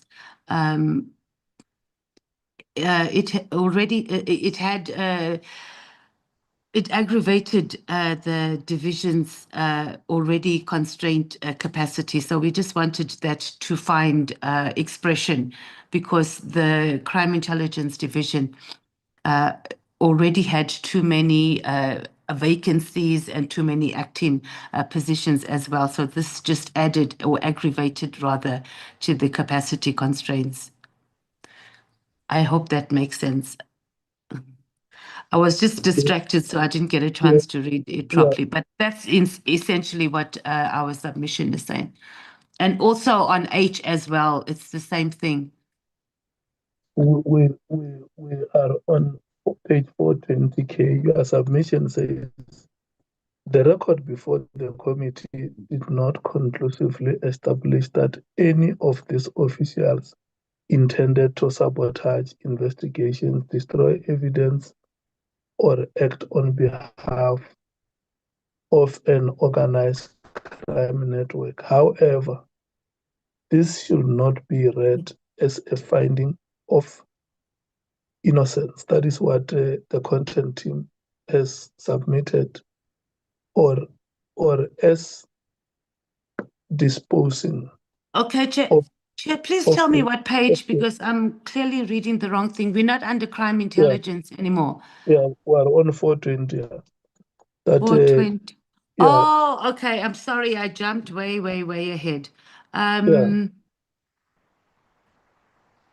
This was the same thing of us. Admitting that the transfer endangered investigations and raise questions on improper or corrupt purpose. Yes, it's what we had raised earlier as well. It was us negating what the preliminary report had captured, and it's also something that we've already discussed, and I think we've put this matter to rest. So I'm not sure if it needs to be captured here again, but we covered the issue about the transfer of the dockets quite extensively. Okay, you are satisfied. We can move ahead. Yeah. Thank you so much. We are on page 423. That is where the EFF is making a submission that is relating to, I think it's under 13, which is the December 2024 Directive and Crime Intelligence Appointment Moratorium. And then sub-item number E, the EFF submitted that the senior SAPS witnesses described the effect of the instruction as a moratorium affecting a division that already had substantial leadership, analytical, counterintelligence, provincial, and specialist vacancies. They regarded the delay as having aggravated the division's existing capacity constraints. Is that accurately captured, Honorable Matters? Yes, Chair, thank you. Thank you so much. The ANC. Chair, I think, yeah, that whole section we are in agreement with. We may have a problem with the moratorium having I had it written a different way before, which was exacerbating crime intelligence stability, but I think I mean the assumption is fair, and given the challenges that already existed within crime intelligence, I don't think it's an incorrect conclusion to make. So we're in agreement, Chair. Thank you. The MKP. Honorable Skosana. I agree, Chair, with the submission. Thank you. The DA, Honorable Cameron. Agree, Chair. Thank you. The PA, Honorable Sol.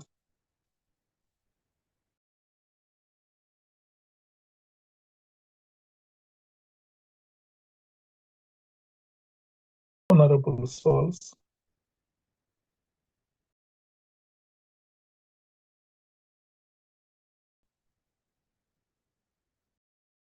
Honorable Sols.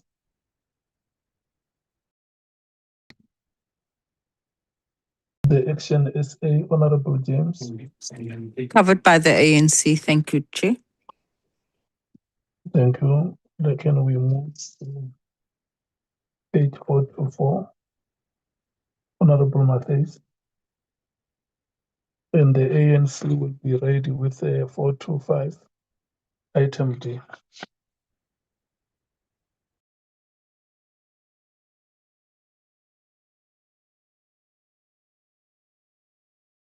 Honorable Matthias, we are on 424, sub-item H.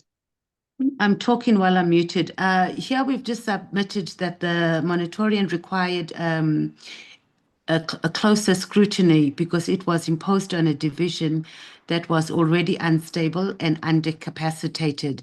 And it also calls for an assessment of both its practical and its effects and the accountability of the persons responsible for adopting and implementing or continuing with it. So our submission here is that the moratorium exaggerated crime intelligence inability or instability rather. Thank you. But it's properly captured, Chair. Thank you. Okay, thank you so much. The African National Congress, on the submission by the EFF on page 424.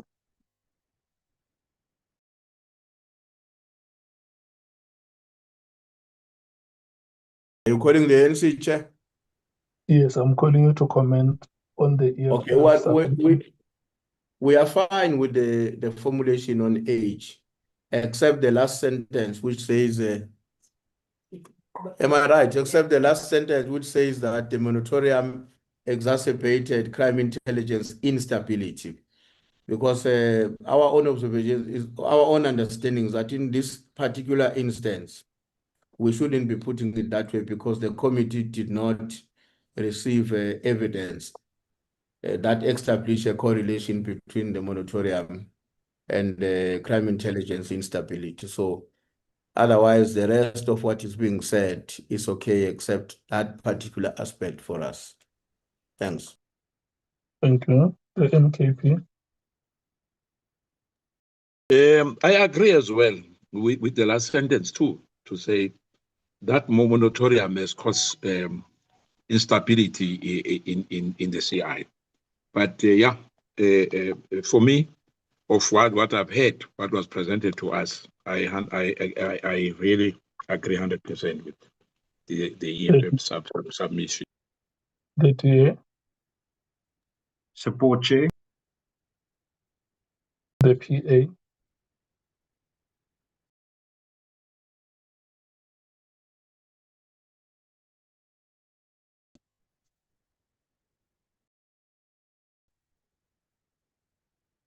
The Action SA.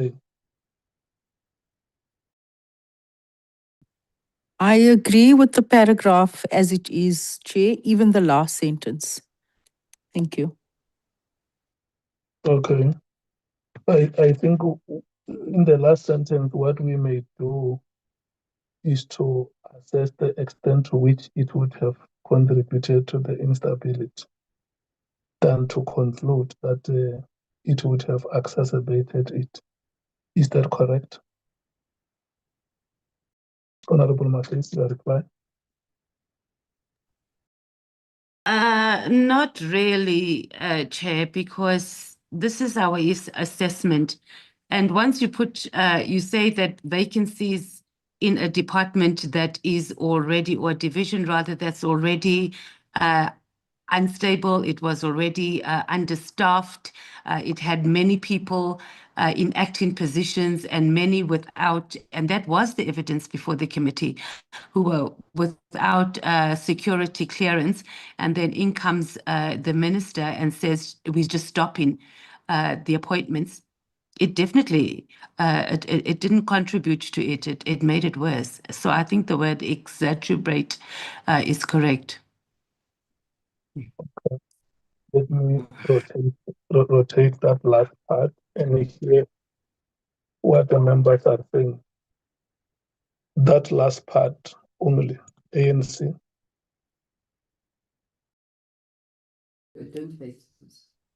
Chair, so it's okay. I mean, it's okay. I think it's not a matter of Okay, because this was your proposal, if you withdraw it, the paragraph is accepted as it is. Thank you so much. Let's move to page 425. The submission by the African National Congress.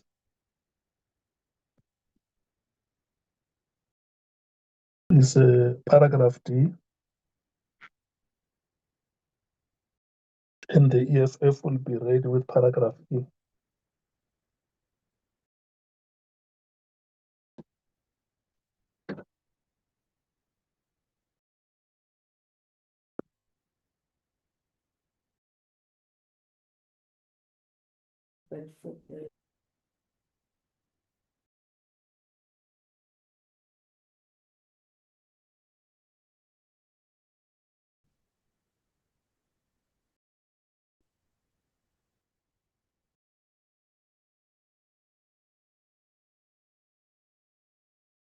Can we hear the ANC speak?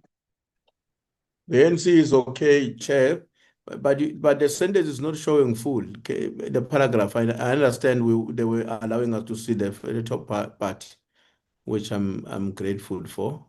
What okay, Chair? Thanks. Thank you, the MKP.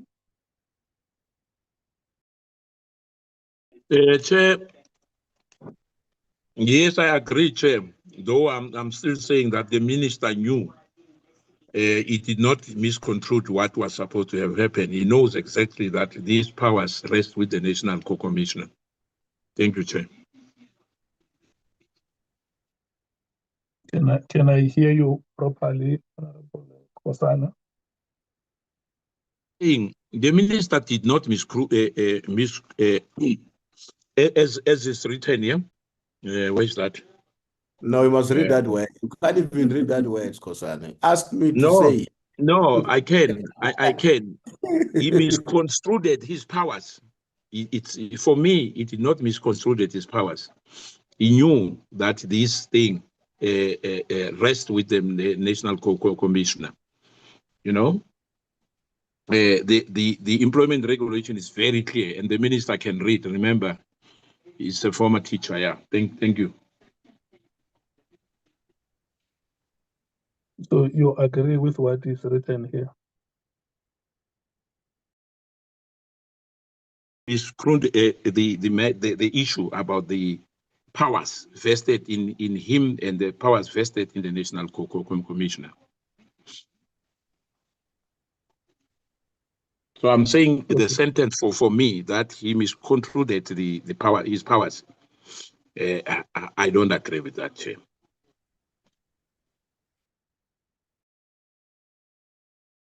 Okay, the DA.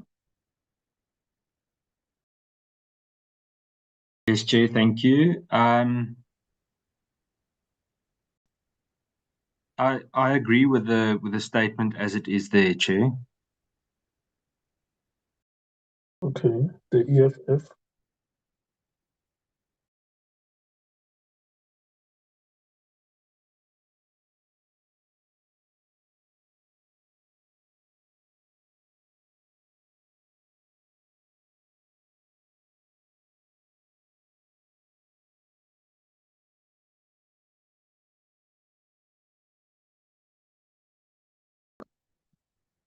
Honorable Matthys.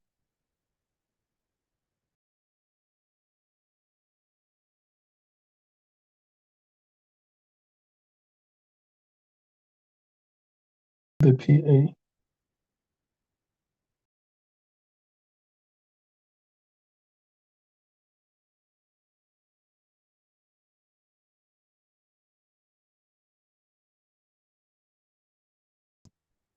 The action is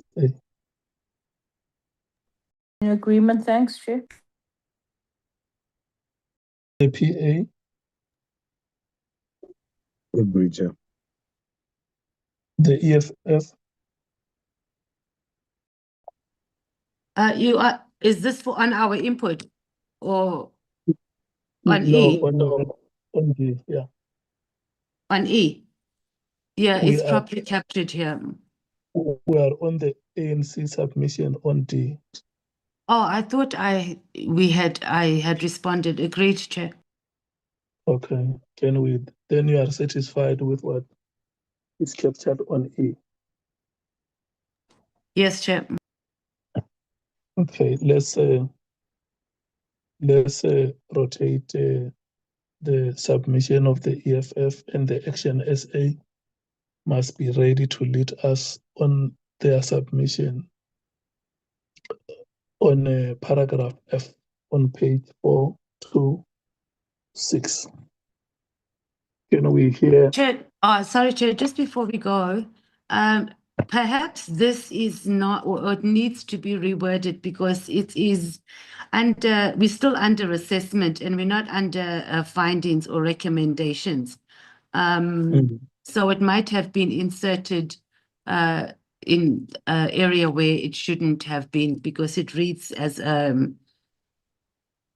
it reads more as a finding than the assessment of the evidence. Okay. Would you still prefer to have it in this section or to have it commuted to?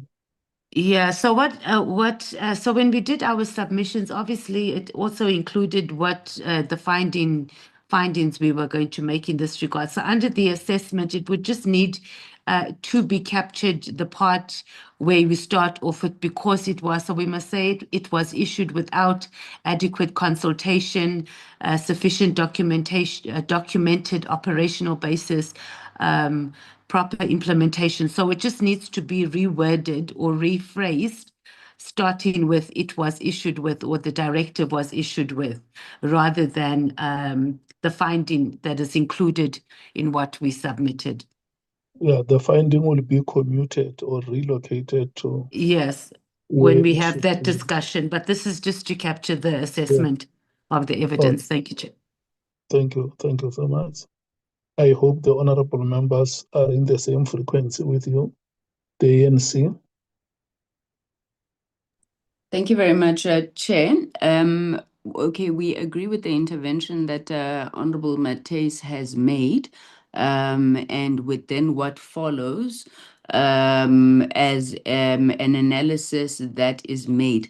However, we do want to raise the point that we've raised all the way from the evidentiary overview and now even at this point, that the directive should not be treated as a composite whole, because not all parts of it, they should be treated differently. The three directives or sub-directives, if I can call them that. But insofar as the intervention that is made, there are areas within the document where there was inadequate consultation and the rest of the sentence. Thank you, Chair. Thank you so much. The MKP. I agree, Chair, with the statement. Thank you. The DA. We agree, Chair. Thank you. I think, Chair, something I must just mention, it could come up later, but I do think that something that we haven't really brought up that might need referral later is the fact that there is a standing, I think it's a national instruction, I can't remember off by heart which one, that says the minister must approve any appointments. Now, I think that is a potential space for misinterpretation, whether by a minister or a national commissioner in future. So it's just a disclaimer for later, but this is fine now, Chair. Thanks. Okay, thank you so much. The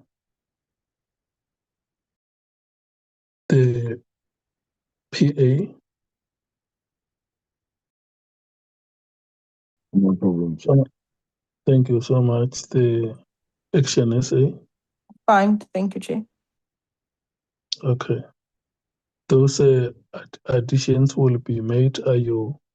What is your reply, Honorable Matthys? Yes, we're fine with that, and we aligned with Honorable Sangoni's input because it does say here on which matters we're referring to the ongoing. So the PKTT in regards to the active documents and crime intelligence is what this assessment is what this assessment is in relation to, and not on the entire directive of the 31st of December. Thank you. But we aligned. Thank you, Chair. Thank you so much. Can we then move to the paragraph F, that is the submission of Action SA, Honorable James? Thank you, Chair. Action SA submitted that the uncertainty exposed by the directive required legislative clarification of the relationship between ministerial policy direction and the operational command. It proposed that ministerial directions be in writing, supported by reasons, preceded by consultation with the National Commissioner, and tabled before Parliament. It also proposed that legislation identify operational matters in respect of which ministerial direction should be prohibited, including individual investigations, particular criminal cases, deployments, appointments, and decisions concerning specialized investigative structures. Thank you so much. Can we hear the comments of the parties? The rotation starts with the ANC. Thank you very much, Chair. We are in agreement with the Action SA's submission, although we would propose, Chair, that because it contains recommendations, perhaps we transpose parts of it to the areas that deal with recommendations, where we will support the recommendations as made. So that would be our only input, Chair. Thank you so much. Okay, the MKP.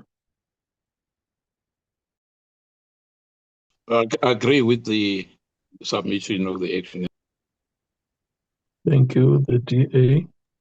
Agreed, Chair. Thank you. The EFF. Agreed with the submission. Thank you, Chair. The PA.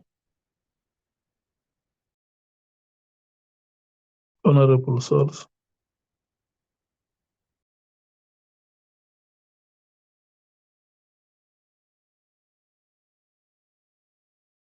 Honorable James, do you agree that part of the submission, which is recommendations, should be transposed to the relevant section? What is your reply? Yes, definitely, Chair. I picked that up while I was reading it. I agree with that. Thank you. Thank you. Thank you so much. Honorable members, we are moving from page 426 to 427.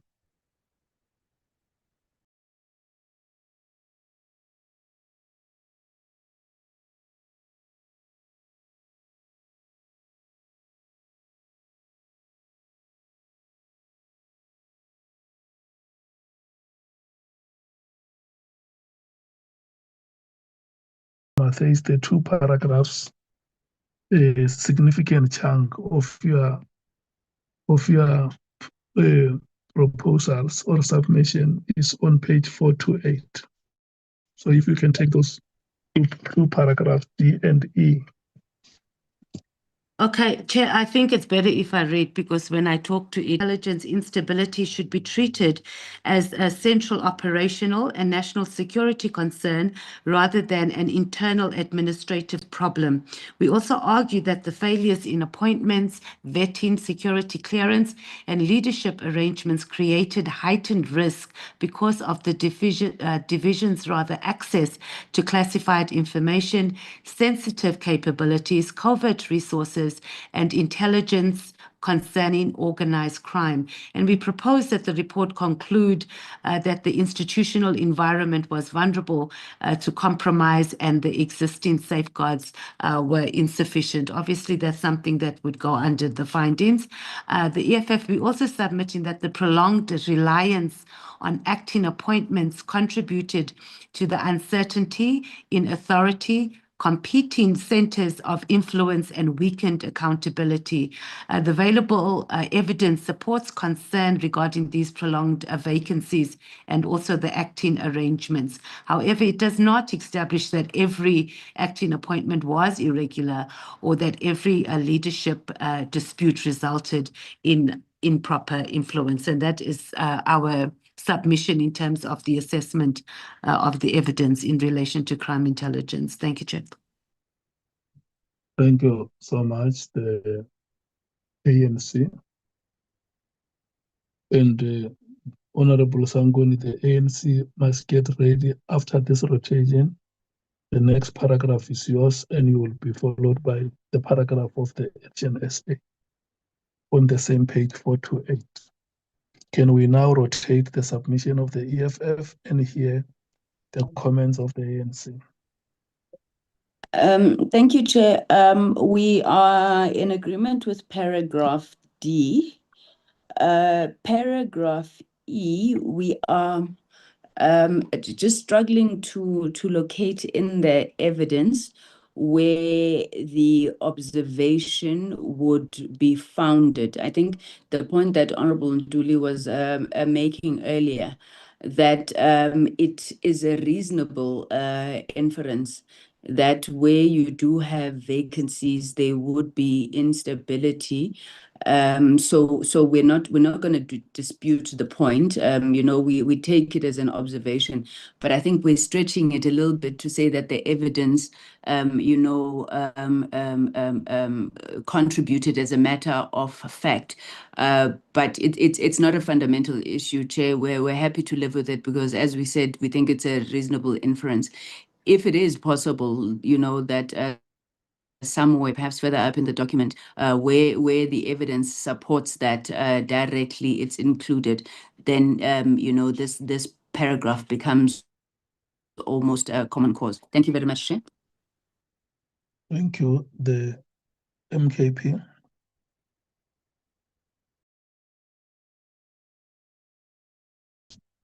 Honorable Scott. Chair, I agree completely, Chair. Thank you. The DA. Happy with it as is, Chair. Thank you. The PA. No problem, Chair. The Action SA. No problem, Chair. Honorable Matthijs, your reply. We've nothing to reply to. Thank you, Chair. We're fine. Thank you so much. The next submission, F, is the African National Congress. Honorable Sangoni.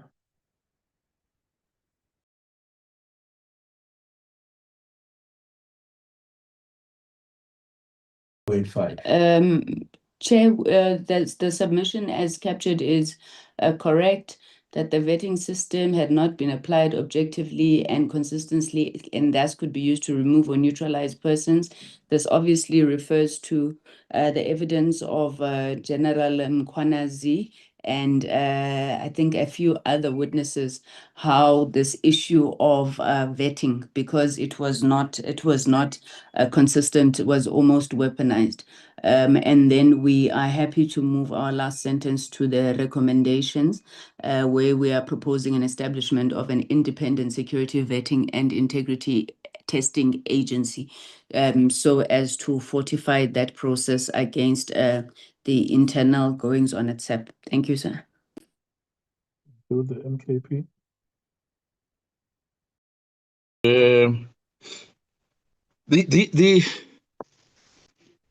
This vetting system, it's a problem. And I think they've raised it many times that, both SSA, unfortunately, could not have the IG. It's a problem. It takes years. And I think General Mkhwanazi said it. I don't know why it takes so long for people to be vetted. Some of them, they even finish their term, 3 to 5 years before they get it right. Now, I agree, Chair, that this, something has to be done. I agree with this. Thank you, Chair. Thank you, the DA. Agree with it, Chair. The EFF. Agree, Chair. The PA. Agree, Chair. Action SA. Agree, Chair. The next paragraph is yourself, Honorable James. You are on the platform.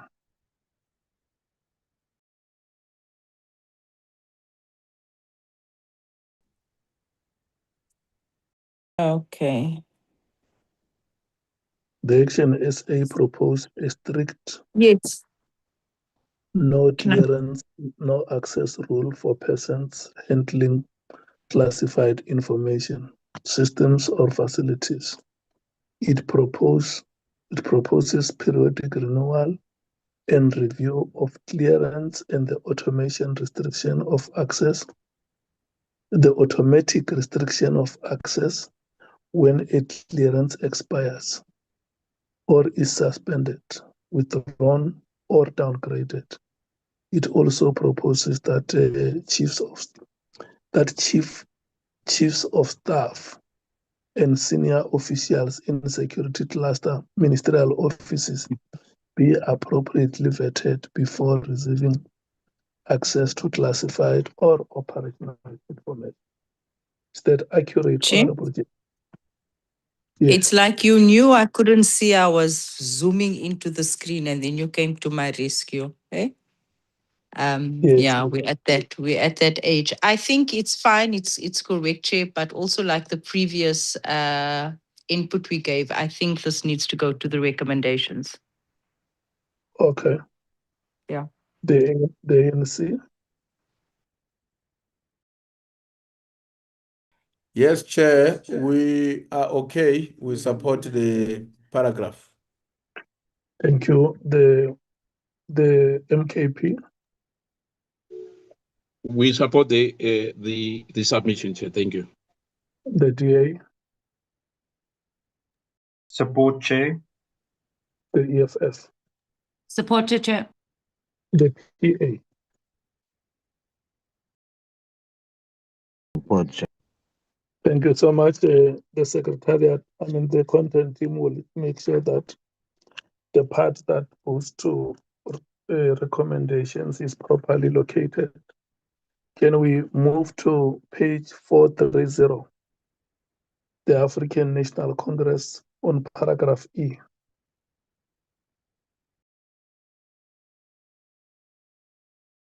Paragraph E, Chair. Okay, I know they're going there, but we're fine. It's acceptable. The ANC accepted that no evidence has established the sinister motive alleged by Lieutenant General Mkhwanazi. It nevertheless challenged the minister's authority to issue the instruction and the adequacy of the reasons given for it. Is that accurate, Honorable Ntuli, the Chief Whip?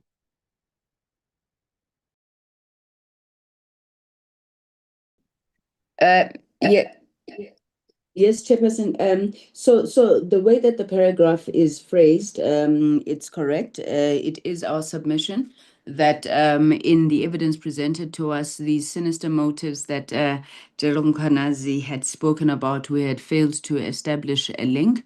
I do want to say, Chair, maybe going back to discussions that we've had over many meetings, was the handling of any additional disclosures, if any, coming out of the Matlanga Commission. But at this point, this remains, our position based on the evidence that had been put before us. We did, however, say that the minister's authority to issue the instruction, we found it questionable and irrational, given the fact that he himself could not, put forward that rational link, why he did not consult in issues of the PKTT and even the moratorium.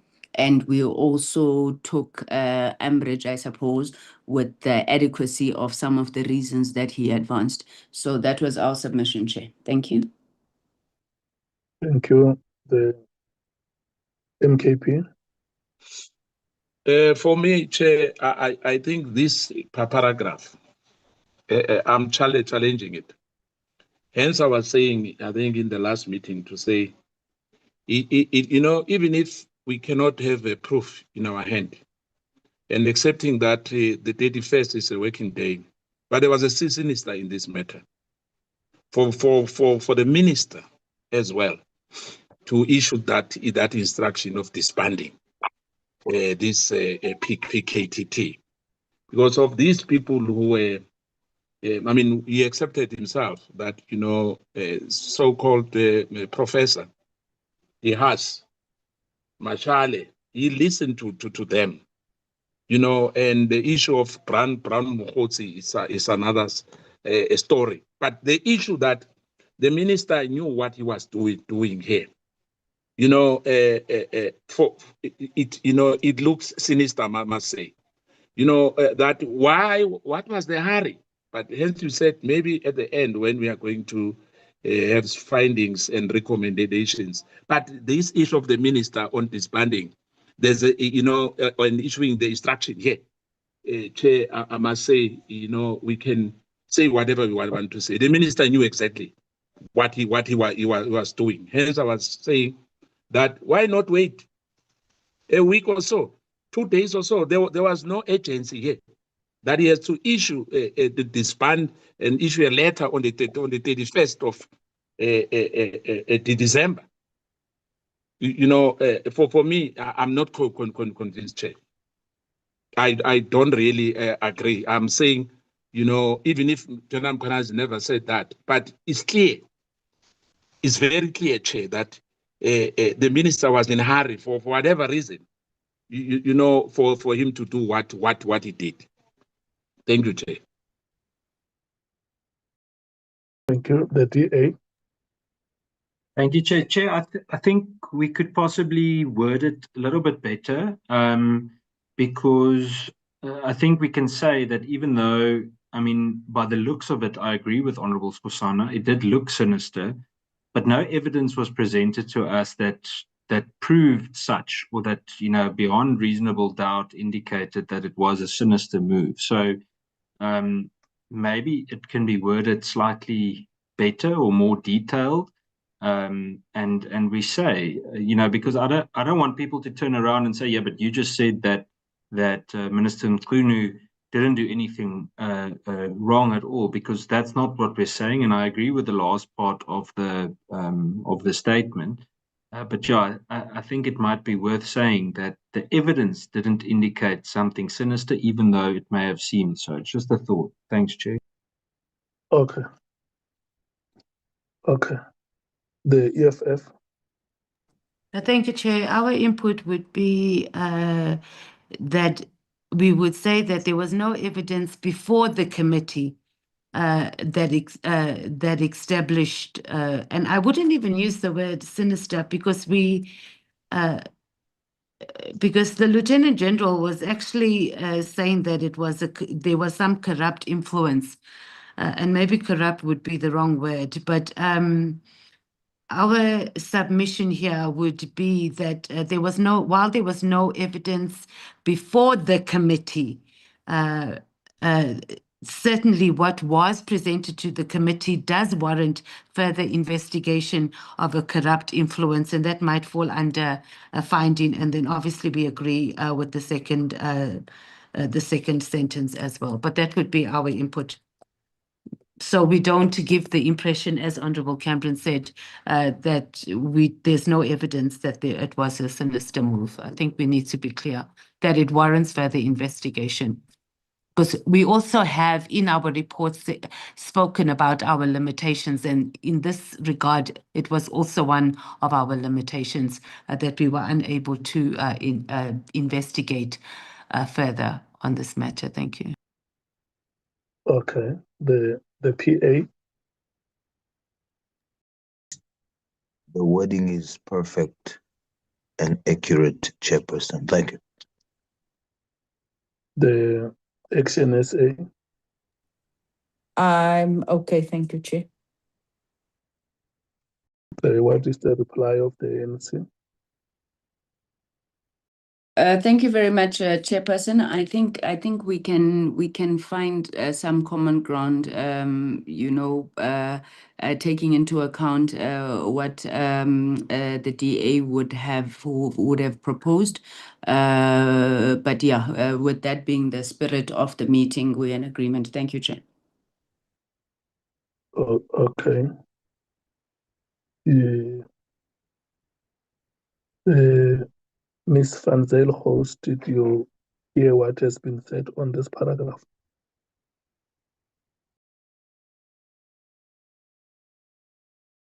Chair, yes, thank you very much. We will make the necessary changes. Okay. So it must be improved with those inputs that have been made. Yes, Chair. Thank you. Can we go to paragraph F? That is the submission of the EFF. Thank you, Chair. It's pretty much speaking to the same matter that we have just discussed. We pretty much, our submission here is that we are saying there should be greater weight given to the absence and which is before us, and it is evidence before us. We know for a fact there was inadequate consultation, insufficient documentation for operational basis, and also an implementation plan. So in light of this, it supports stronger findings, but obviously the findings, etc., will find its expression when we get under findings. So I don't think it's a necessity to have both E and F if we adequately consolidate, which I think the content writers will be able to do that as far as the assessment is concerned.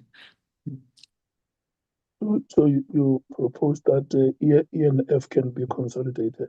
Yeah, it can, because it's saying, yeah, I think both paragraphs are, given our submissions and our discussions earlier and what we concluded on, we'd be able to consolidate it. So we don't give the impression that that there was no sinister move at all. Okay. Thanks. ANC. Chair, we do not have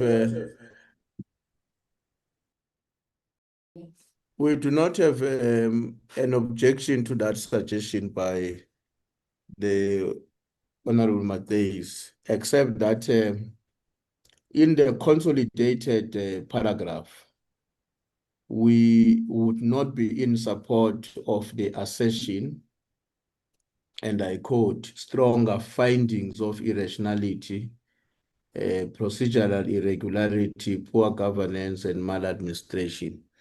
But the principle of consolidating the two, we accept it. As I said, with an exception to that particular wording. We were happy with that paragraph as proposed by the EFF. If I were to comment on it, independent from the one above, except that formulation. Thanks. Okay, the MKP.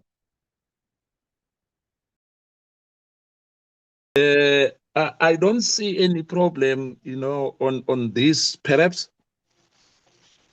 because the person who issued the instruction is a minister, so he must take responsibility. I mean, the record should say that. There's no way that we can sugarcoat that one, Chair. Thank you. Okay, the DA. It's fine, Chair. The PA.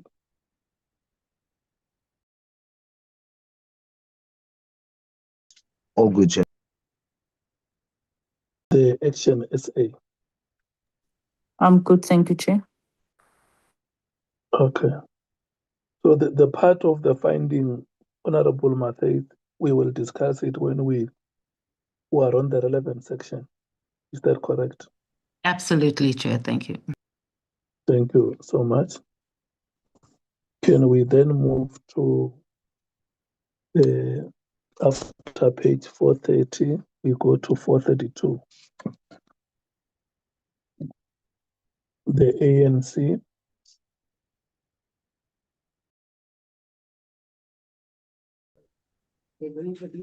Sorry, Chair, or you're going to the paragraph, ANC submit the D. Yeah. Agree. Okay, thank you. The MKP, Agree. the DA, Agree, Chair. the EFF,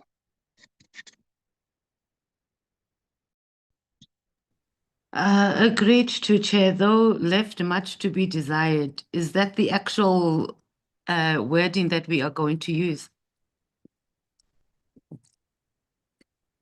Is that the actual submission that his conduct left much to be desired? I mean, I understand and I'm aligned with the sentiment of it, but left much to desire is not really reporting wording. yeah, what do you suggest, or are you suggesting the content team can find a better Yes. professional? Yes, please. Yes, thank you. Okay. Yeah, I think they will get. Okay, the PA. No problem, Chair. The Action SA.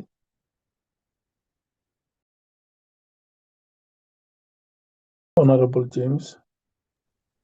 I'm okay, thanks, Chair.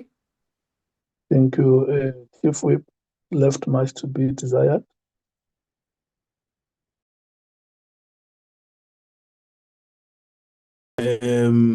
Chair, we can be advised if there is a suggestion of a reformulation, but I would imagine that we all appreciate the spirit and the letter of what is meant.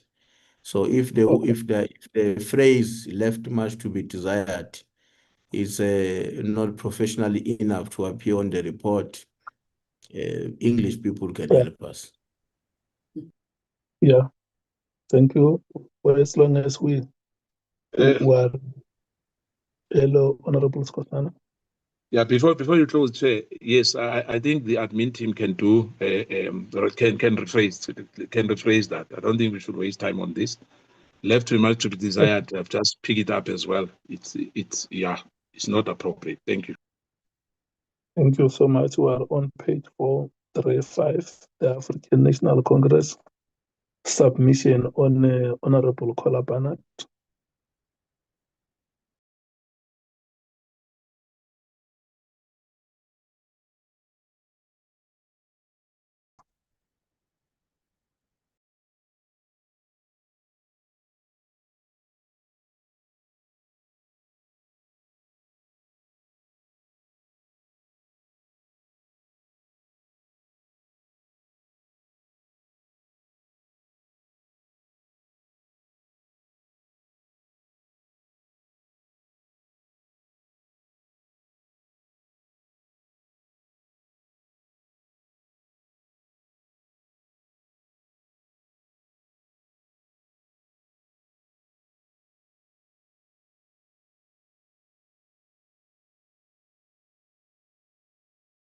Chair.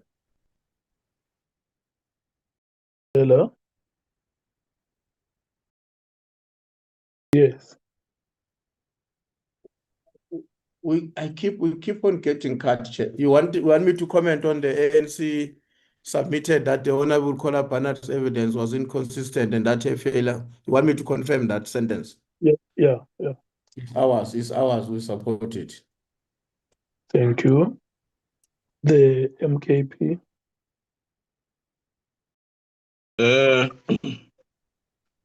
Indeed, its evidence was very inconsistent, Chair. I agree with this. You know, no, I agree, Chair.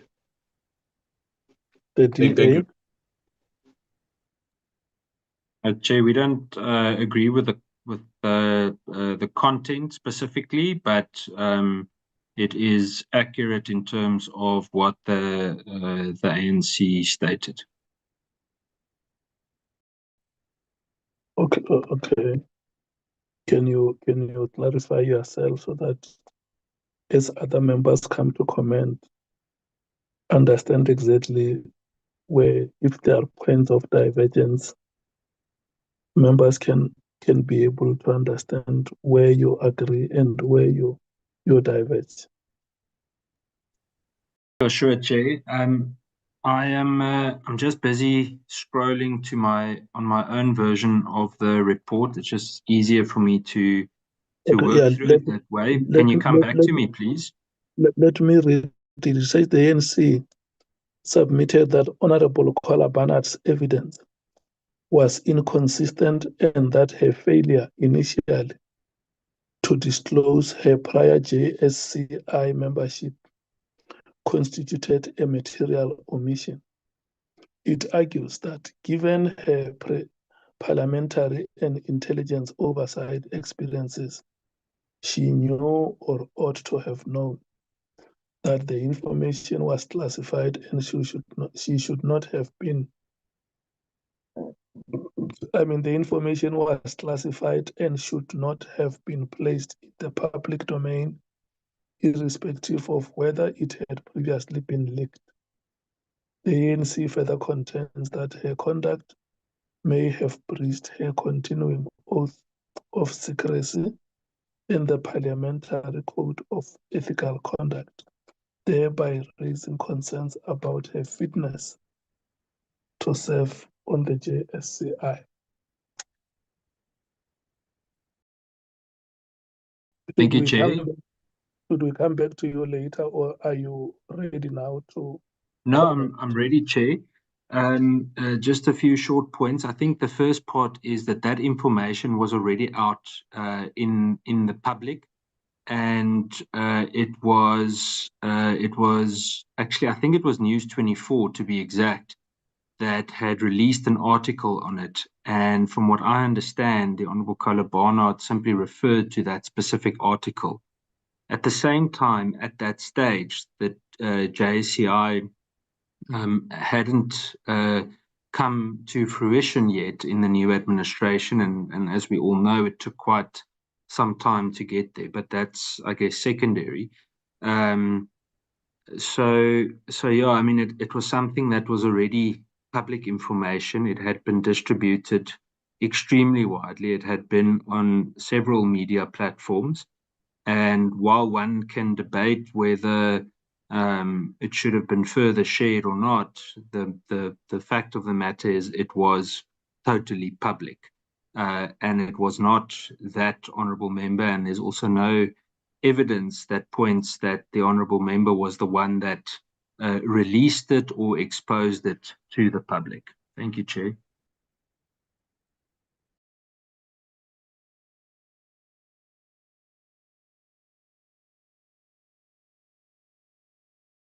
Are you done, Honorable Cameron? Yes, thank you, Chair. Thank you so much, Honorable Matthys.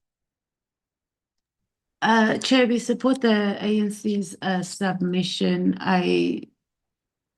The submission here is clear that it's not saying that Honorable Kola Barnard was the first to leak it, But what it is expressing here is that as a member, and even if she had not been sworn in for the second term, she gave, by her using something that was already in the public domain, it was giving more credit to it given the position that she had.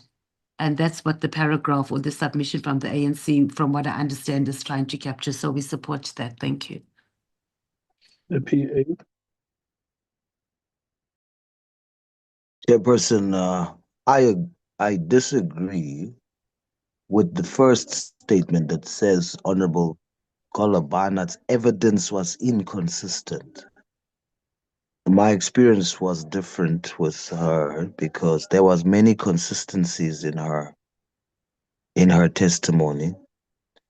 So I would not agree that her evidence was inconsistent, but I do agree with everything from the word that her failure initially to disclose right up to the end, I fully agree with that assertion, except for the first part. Thank you, Chair. Thank you. The reply of the ANC. And Zinchi? Oh, sorry, Honorable James. I'm sorry, my dear. Right, okay. No. Thank you so much, Chair. I agree with Honorable Salz on the issue of inconsistency. Her statement was, it was consistent throughout. And then also, I must agree with the DA, Honorable Ian, where he makes mention that it was already in the public domain. I specifically recall an article by News 24 was released on the 13th of January 2025, mentioning the purchase of that hotel. And I think so, saying that she released classified information, it was already out there on the 13th of January. And it was an article published by News 24. Thank you, Chair. Thank you so much. The reply of the ANC.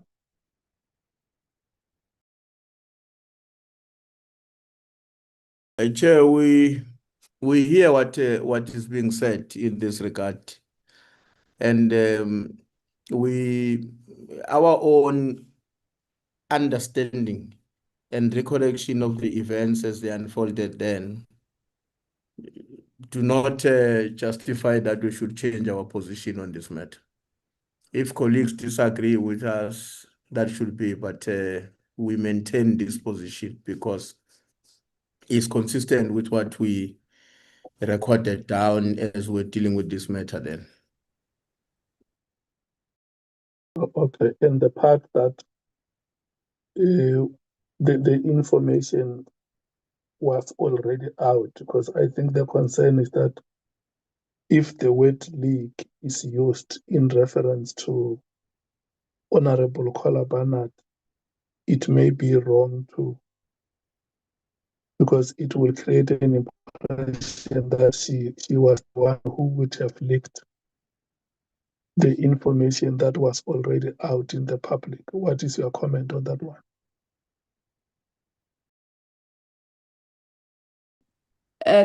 Chair, we believe that there is legal precedence on this matter.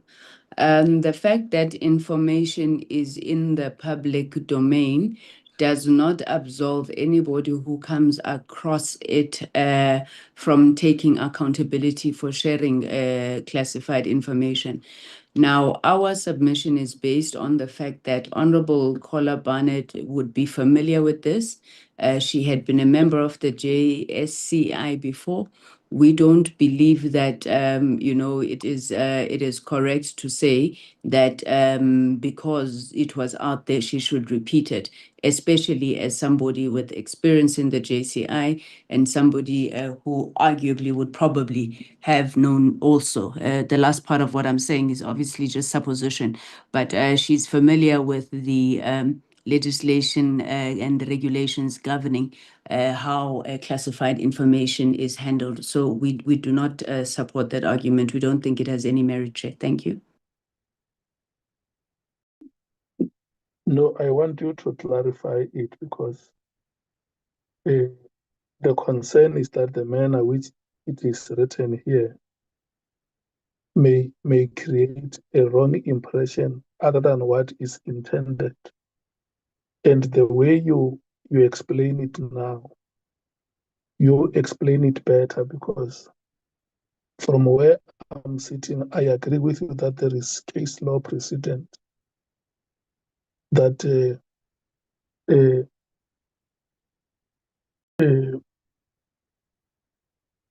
classified. Oh, sorry. I hear you, Chair. Sorry. I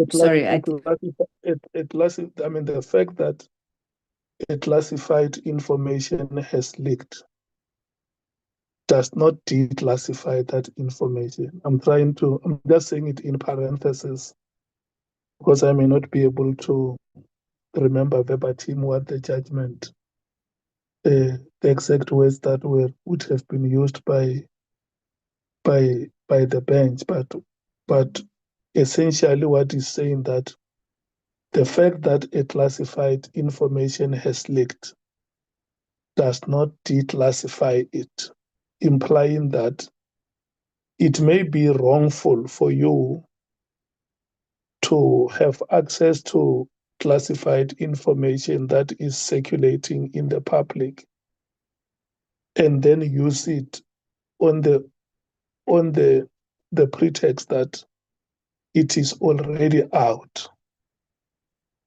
You are still bound, whether you are a member of any committee or an ordinary citizen, you are bound by law that you are prudent, that the information could not be used or shared.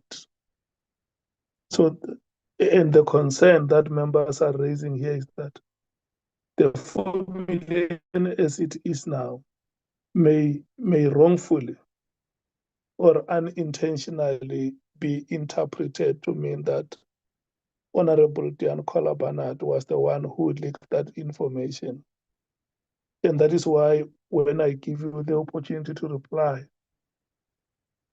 you reply so that the parts that the members want to have you elaborating on, you are able to do that, and we rotate with them and hear what you say in your replies. Is that proper? That is proper, Chair. Thank you. Yeah, that is your opportunity now. No, Chair, I think, okay, I'm not sure if I'm going to be doing what you are trying to guide us to do. We have heard the members.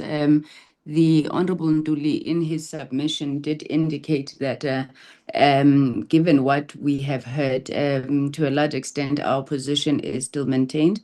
We concede perhaps on the point that Honorable Sauls had raised around inconsistency. Maybe the word inconsistent was not perhaps the most adequate at that point in time. But the rest of our argument, Chair, still holds, because if you read that paragraph as it goes down, sorry, if we could please just take the screen up or down, I'm not sure, but I want to go further down on the page.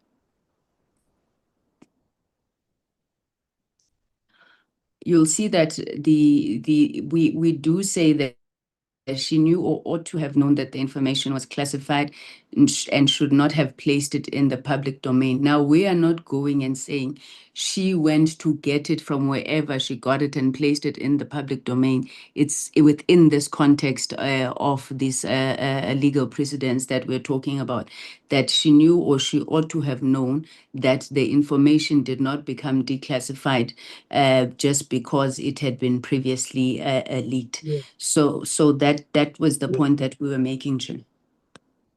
that is the point, that especially where it says the information was classified and should have not been placed in the public domain. And this is not the understanding that the ANC wants to create in public, because once the report is out,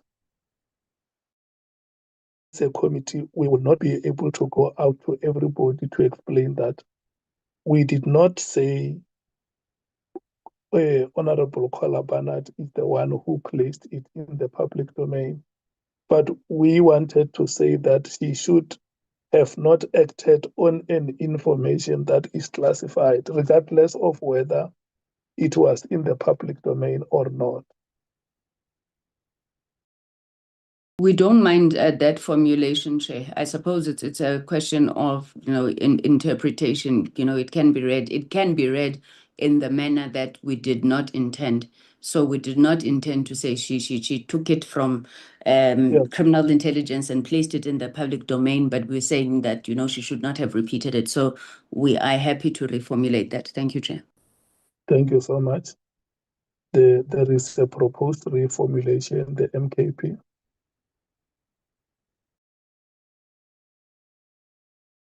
Chair, for me, I'm still sticking to my guns. I'm still saying as it is, Chair. Thank you. The DA.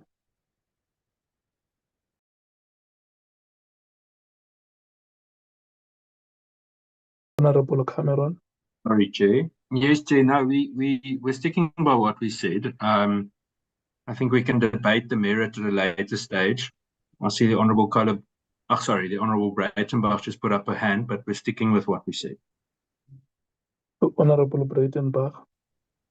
Thank you, Honourable Chairperson. We understand fully what the ANC say in their submission and what their viewpoint is. We, however, disagree quite sharply on the merits. This is not the time to argue the merits. Whether it's captured or not is correctly or not is a different story, and we have no issue with that. But there's no way that Honourable Kola Barnard could have known that it was classified if it was published in the newspaper, which is where she got it. So to suggest that she maliciously placed it in the public domain is incorrect, because it was already in the public domain. And you don't get much more public than News 24. So we'll argue the merits when the time is right. Thank you, Chair. Okay, the EFF.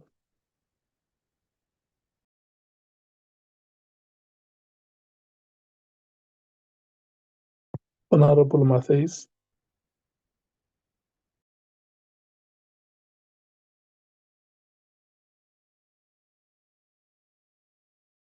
I can't hear Honorable Matthys. I'm going to move to the PA. Yeah, Chairperson, I maintain that even the submissions now is just emphasizing the details around, from the part where it says that her failure initially to disclose her prior JSCI membership constituted a material omission, etc. And I agree with that portion, but I do not agree with that her evidence was inconsistent. I cannot convincingly say that was the case when I had my exchange with her. There was many consistencies in her testimony. Thank you, Chair. Not that part, the ANC agrees that must can go out. The ANC has proposed a reformulation. I wanted to check you if you had the reform agreed to. Yes, Chair, my understanding of the reformulation is an emphasis on a failure to initially disclose and the impact of that. So I agree with that, Chair. Okay, the Action SA. I'm still sticking by my previous input. Thank you, Chair. I want to hear what do you say to the reformulation? The ANC has agreed that the inconsistencies must be taken out, and the impression that may be created that Honorable Kola Barnard is the one who leaked the information must also be taken out, and we migrate to a reformulation that will show that the information was not placed by her in the public. 100% agree with that reformulation. Thank you, Chair. Thank you. What is your reply, the African National Congress? We're covered, Chair. Thank you. Thank you so much. It's now 3 minutes past 16 hours. I want to stretch you a bit, maybe for the next 15 minutes or so. Then we move to page 436. The ANC, item paragraph H. The submission on Honorable Adam.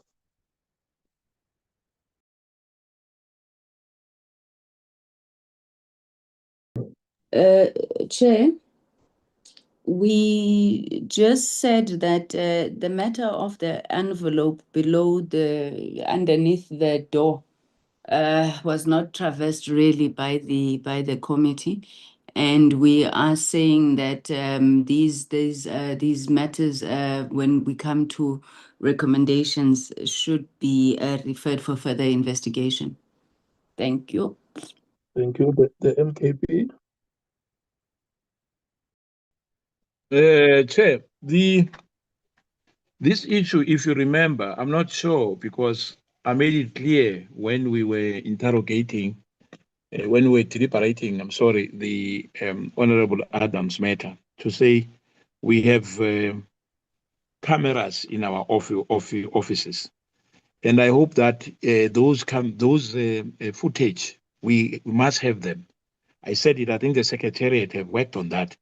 I mean, it's long ago when I said to him and I think other members, but I remember vividly that I've said to him, you know, for him to say that they've put an envelope under his door, the good thing is that in our offices, we have those cameras and we'll need to have those, we need that evidence, you know, on that day, at whatever time he will give. I think they must have it by now. It would have helped us. Maybe this paragraph, we can pass it, and when we reconvene again, let's have that. Let the Secretariat give us that evidence if there's any, and not wait for the recommendations and that, because this will have helped us now, you know, to have evidence on that, to say whether he was telling us the truth or he was giving us false information or misleading us. So for now, for me, I think we in our next meeting we can transmit on this matter. Thank you. Okay, the DA. Chair, it's fine as is. I look forward to that discussion because there's a lot to refer back to. I warned him many a time in the Portfolio Committee to stop bringing intelligence matters to the committee, and he kept on bringing these things. So, but we're happy with that as is. Thank you, Chair.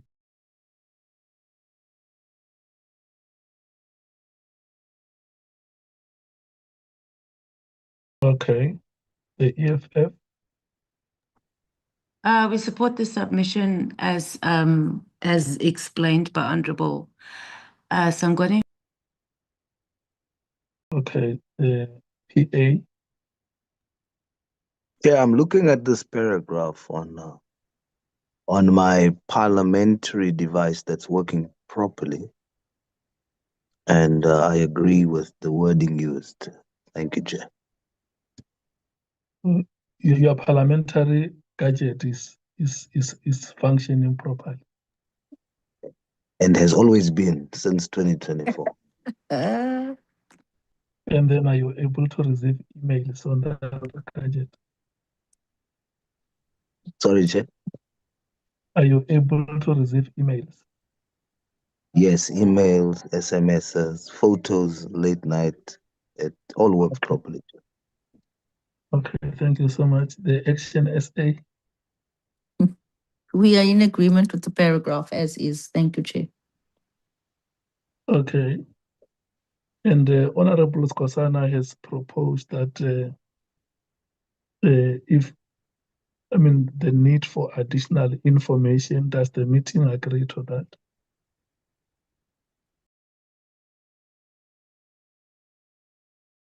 ANC.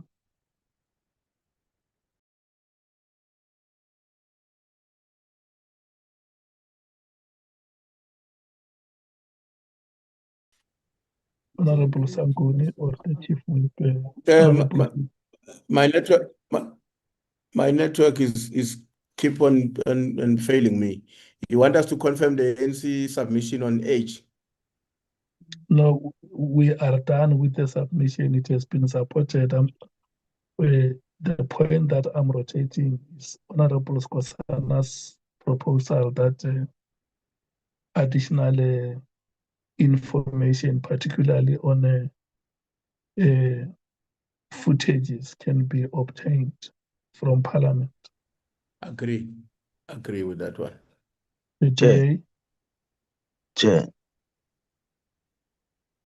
Sorry, Chair. Honorable Source.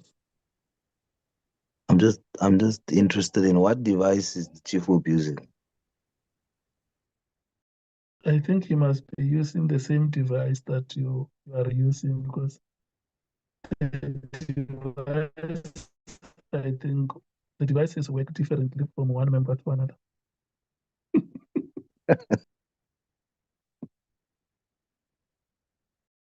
Let the Chief Whip confirm. The DA. Fine, Chair. Thank you. The EFF. Fine, Chair. The PA.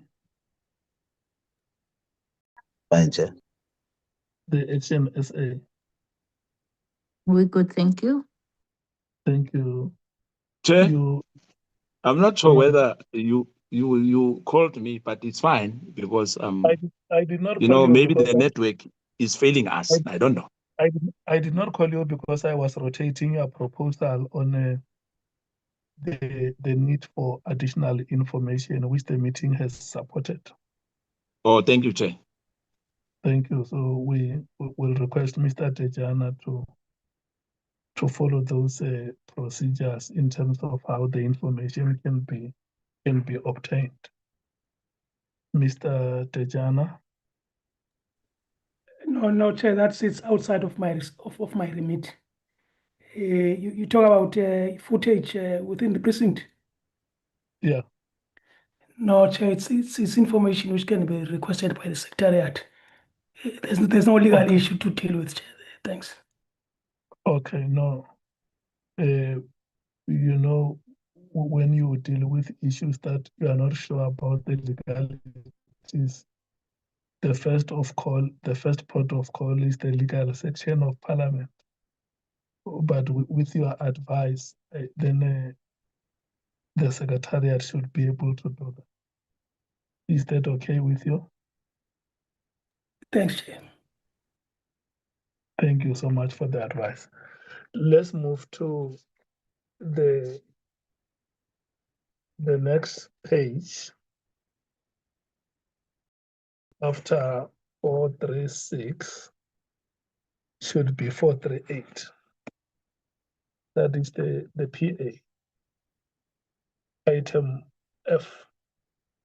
The PA submitted that stronger verification standards for crime intelligence products, analytical reports, and data used in executive or operational decision making, including governance, corroboration, confidence grading, and audit trail.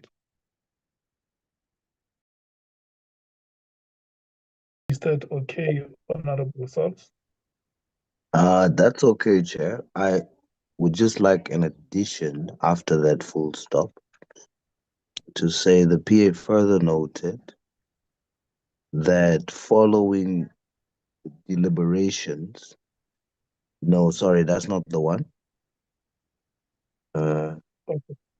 Hold on, Chair. Here it is.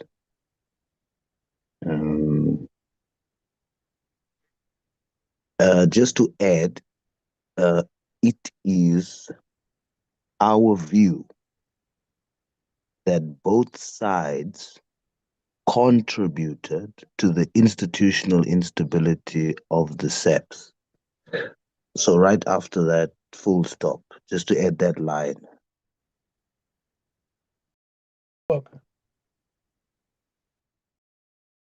ANC.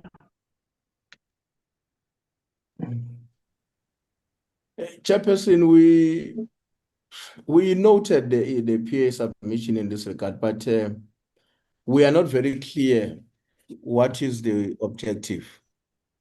Otherwise, we have no problem with it being accepted, but we are not very clear what exactly do we intend to achieve with it. Honorable Souls. Well, Chairperson, I mean, we are saying that the verification standards was clearly quite weak when we were looking at the reports and the data that was used in the decision-making process, whether it was sinister or not, when we were looking at the origins of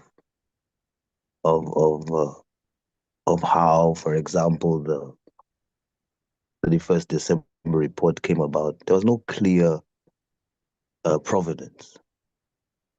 So we're saying that stronger verification standards must be implemented. But then with that, we say that it is not one-sided. So we wanted to end with, it is our view, based on this institutional weaknesses, that both sides contributed to the institutional instability of SEPs. And you can see it, and it's because of these weak verification standards, etc. So that's the purpose. I hope it clarifies, Chair. Okay. The ANC.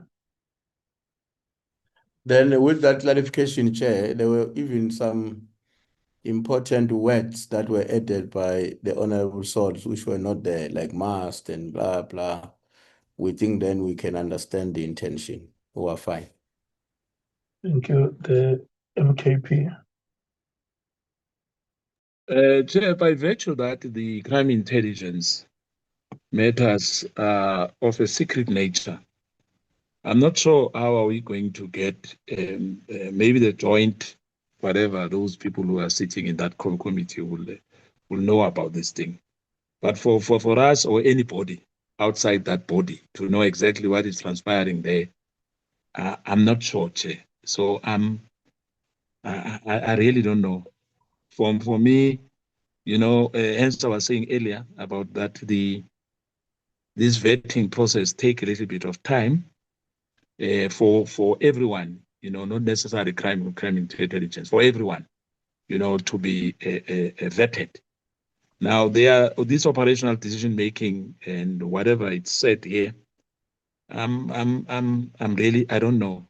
Even if I say no, I say yes, but I don't know whether is it helpful for us to even put this. But anyway, yeah, I don't know, Chair.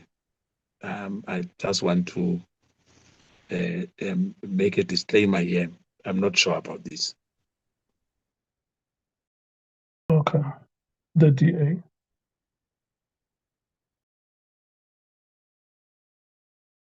Comfortable with it as is, Chair. The PA. And the EFF. Thank you.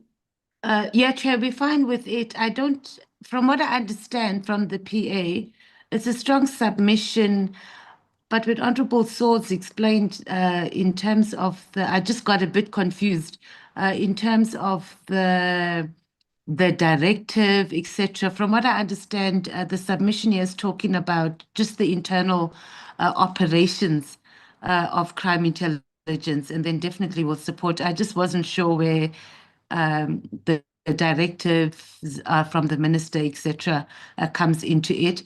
And then maybe just clarity when Honorable Saul says both sides. I'm not sure which both sides, but the essence of what is being captured in here in terms of the operations of crime intelligence, I would definitely support it. Thank you, Chair.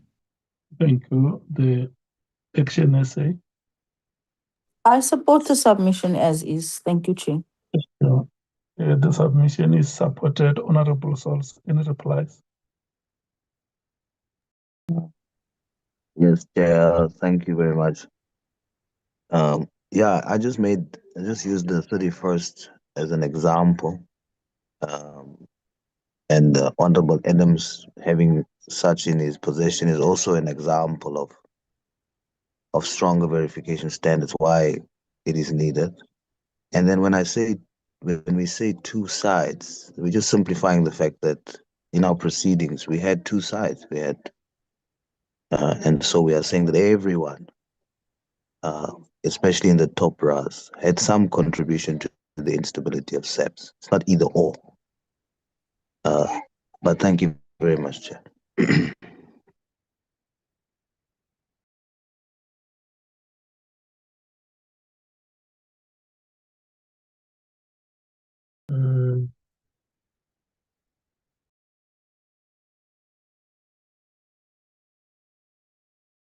Okay. Can I check? Honorable members, are we able to move forward? Yes, Chair. Thank you so much. Can we take the submission of I want us to stop at page 440 with the submission by the ANC and the EFF, and then we will take that reformulated proposals by the PA and the DA from the previous meeting, and then we will adjourn. Can we now take paragraph A under Ms. Mashale, the IGI and the circulation of sensitive information? There is a submission by the DA. Honorable Cameron or Honorable Kolaban? Honorable Breitenbach. Thank you, Chair. It is indeed so. That is exactly what we submitted. Okay, can we then take the comments? We rotate.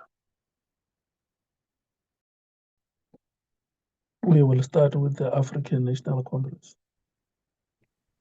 Chair, we noted the submission. We do not have major issues with, but we just need clarity on what is meant by requiring careful differentiation. What is meant by that? So that English is a bit in the context of the paragraph, not clear to understand for us. Honorable Cameron, careful differentiation. Yeah, it might be it might make it better to just say the DA submitted that Minister Mkhwanazi's evidence concerning Ms. Mashale should be I think better described or in more detail described. I think it might be the wrong choice of wording when we just say careful differentiation. I also think, Chair, something that is meant from this is to it's important that it's not just, it doesn't seem to have just been some kind of a supposed hearsay that she was sharing. It really does seem the way that the minister reported that she had access to very sensitive information. Whip. Yeah, Chair, I hear what the Honorable Cameron is saying, and if I've heard him very well, I think he does concede to the fact that maybe the formulation in its current form might not serve the direct purpose for which he intended. And if he would be comfortable, I would suggest that it's reworked to mean exactly what he briefly explained now. But I don't have a wording myself. Okay. Honorable Cameron. That's fine, Chair. I think we can fine-tune it a little bit. I've already put it out on Word here on my side to play around with it a bit, but we can definitely do that. I think we can actually make it shorter as well. Okay. Thank you. The MKP.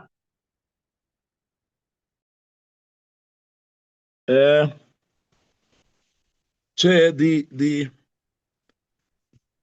agreed with the paragraph, and the submission, the issue of Minister Mkhunu and Patricia Mashale. Really, it indeed it requires carefully consideration, maybe, instead of differentiation, because for her to have, whether rightfully or wrongfully so, having some of these matters which are happening at the crime intelligence or from South African Police Service itself is problematic, because she's no longer in the police service. Then maybe one will understand and understood. But really, it's concerning that the minister as well used to listen to Patricia Mashale for whatever reason. Maybe the wording as well. Maybe the chief whip is correct in terms of the wording. But for me, I think really it needs carefully consideration. And maybe at a later stage when we have to make recommendations, we will have to deal with this matter of Patricia Mashale. Thank you. Okay. The DA. Oh, by the way, we're dealing with your submission, the EFF. We agree to the reformulation. Thank you, Chair. Honorable Souls.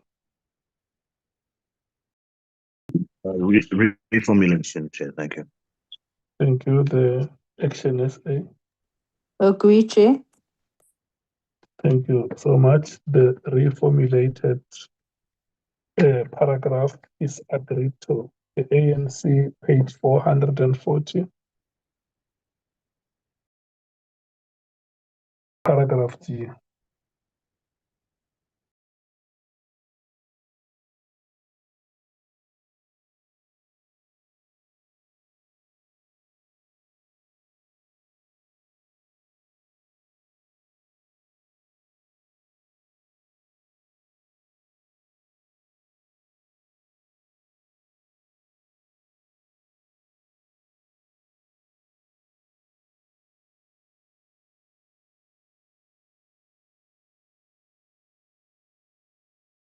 The ANC.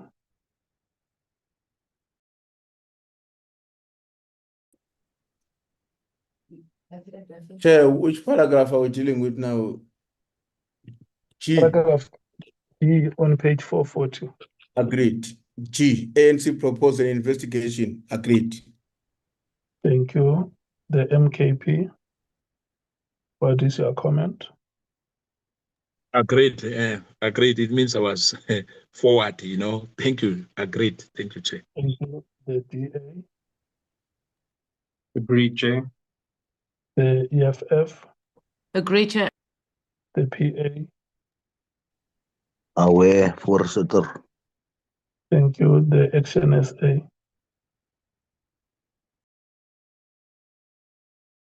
Honorable Just send a Chair. message. She's gone, Chair. She just sent a message that she had to leave. Thank you. Thank you so much. He apologized before we started. Can we now move to the last paragraph, which is the submission by the EFFA, and I'm going to request that as we deal with Ms. Van Zyl-Gous and Honorable Sauls and Honorable Breitenbach, let's get ready with those reformulated submissions of the previous meetings. Honorable Matthys, your paragraph on page 440. Chair, it was really just a technical submission saying that under public participation that we include matters that were relevant to the terms of reference, and it must be analyzed according to the evidentiary record, findings and recommendations. I think the content team has managed to do that though, but that was it. It was a technical submission, yeah. Because it does not have anything to do with the report, this one. So we can live without it. Yes, thank you, Chair. Thank you so much. Honorable Sauls, can we go back to the deferred submission in the last meeting? Honorable Chair, I'm sorry to interrupt, but I really have to leave. I have a 4:30 meeting, so please excuse me. Yes, your submission of the last meeting that we deferred, are we going to be able to deal with it? I can't wait any longer, Chair. If Mr. Cameron can do it, if he's able to, we haven't discussed it. Otherwise, we'll have to stand over, please. Thank you. Okay, let's deal with it in the next meeting. Can we go to? Thank you so much. Chair? Hello. Yeah, because you said yourself, so we've rescheduled our meetings. It's past now, so I'm not sure how long are you going to continue with the meeting? It's the last item, this one.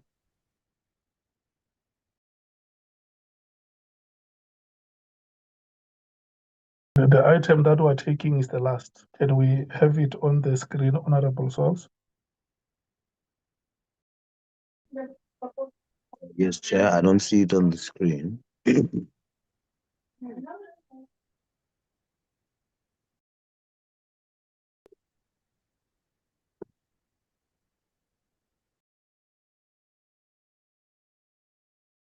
Chair, I don't see it on the screen. Okay. Ms. Van Zyl-Gous, are you working on the submission to be on the screen?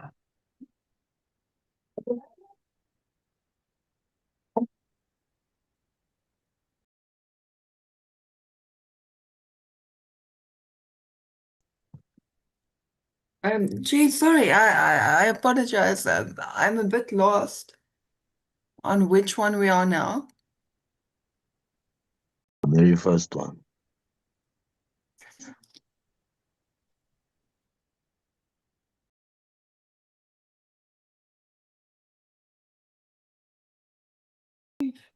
Gee, apologies. May I take this offline with Honorable Sauls? Sorry, I missed that one. No, I'm not going to accept that this time, Chairperson. We spoke about this last week. It was in our last meeting, rather. And Ms. Van Zyl-Gous agreed that it will be put on the new document. I conceded. Now, someone as highly capable and intellectual as Ms. Van Zyl does not know which section we're talking about. It's a bit disappointing. So I will not accept it this time, Chairperson. Ms. Van Zyl-Gous, the first WhatsApp that was sent to you on the 17th of August, you were going to make that addition on the document. Sorry, yes, sorry to interrupt. I'm with you now. I think it was displayed, was it not? previously in section 13.4.5J?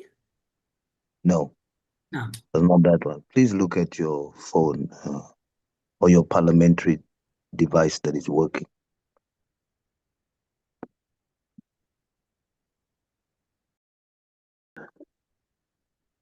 Chairperson, may I read it in the records and then we just... Yes, I allow you to read it. Thank you, sir.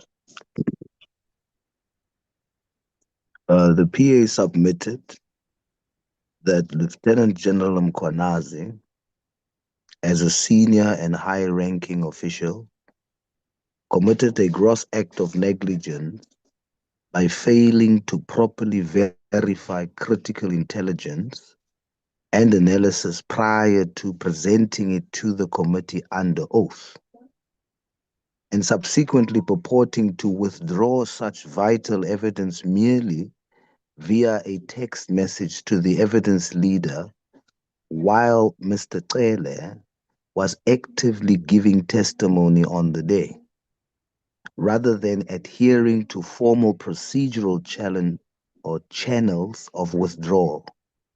B. The PA highlighted that while the fundamental error was subsequently placed onto the official record and noted by the committee, the 11th hour retraction of sworn testimony demonstrates a severe breach of due diligence and accountability expected from high-ranking law enforcement leadership. Full stop. Thank you, Chairperson. Thank you. Do you have that submission, Ms. Van Zyl? Yes, she does.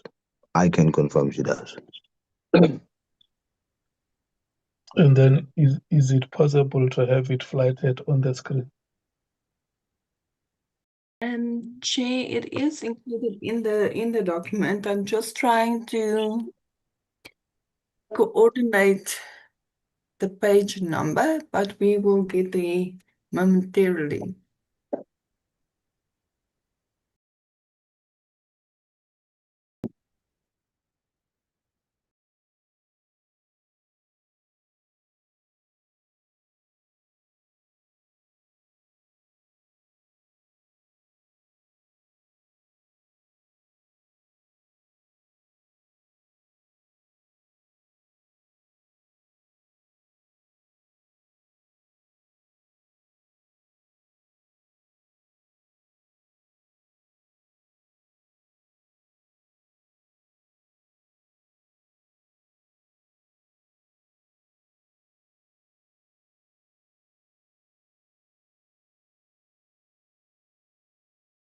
Chair, what's happening? Yeah, we're waiting to have that submission on the screen.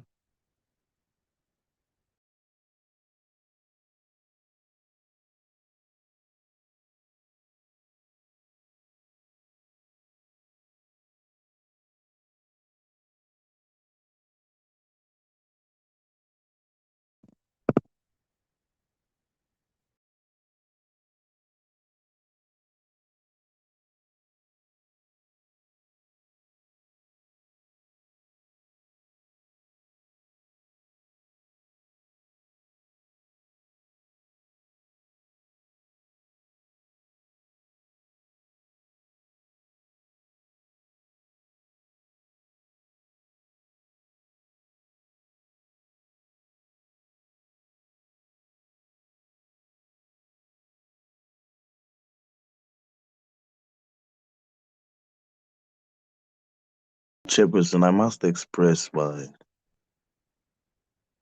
my disappointment at what I'm experiencing here, because you clearly stated in the last meeting that it will be added to the document for this meeting.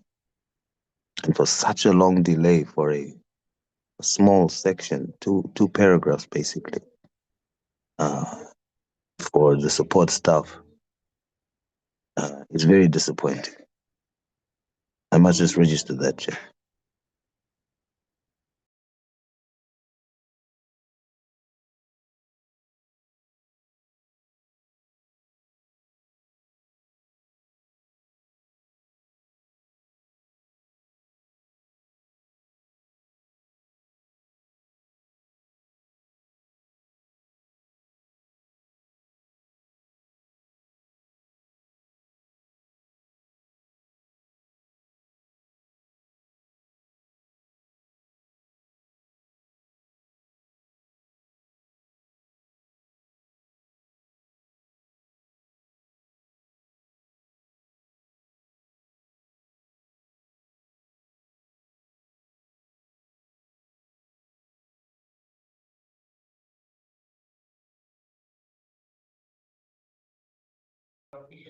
And gee, sorry, it's on page 91. I cannot flag the document myself, so we're just trying to get there. Apologies for that.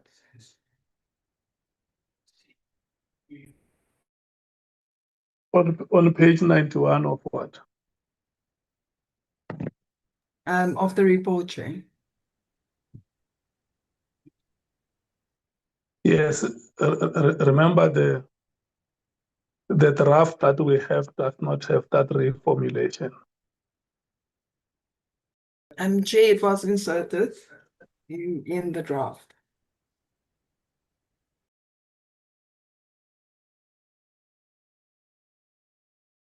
Okay, are we able to flight it on the screen?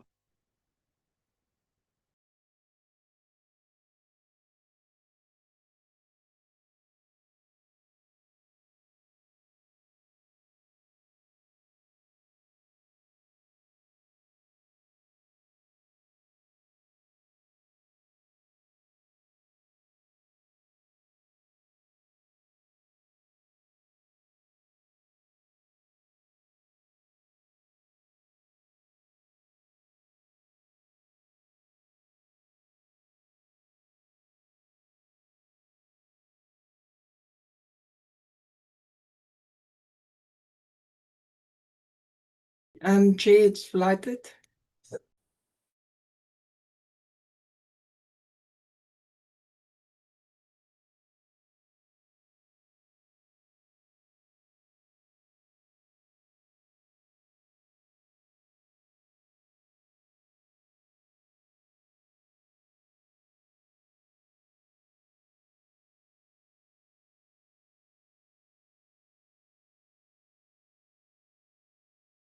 Honorable members, do we see that submission?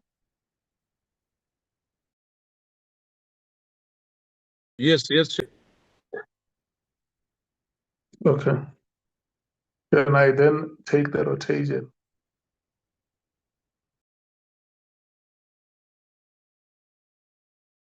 Yes, Chair.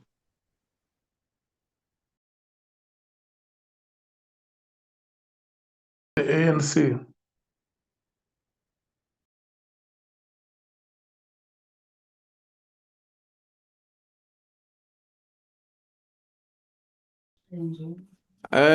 Chair, sorry, I was just reading the paragraph. Remember, it had been said verbally, so I was just reading it. I'm not sure whether we should qualify it, the incidents as having constituted a gross act of negligence as proposed by the PA. I think that may be what would be the right English word? An exaggeration of the nature of the negligence. That's what we want to say. Otherwise, we do not have a problem with paragraph A insofar as the rest of the issues. The second one, the PA highlighted that while the fundamental error was subsequently placed onto the official record and noted by the committee, the 11th hour retraction of Son's testimony demonstrates a severe breach of due diligence and accountability expected from a high-ranking law enforcement leadership. Okay, it's okay. We can go ahead with that second paragraph, but the first one, as I said, gross, sound very gross.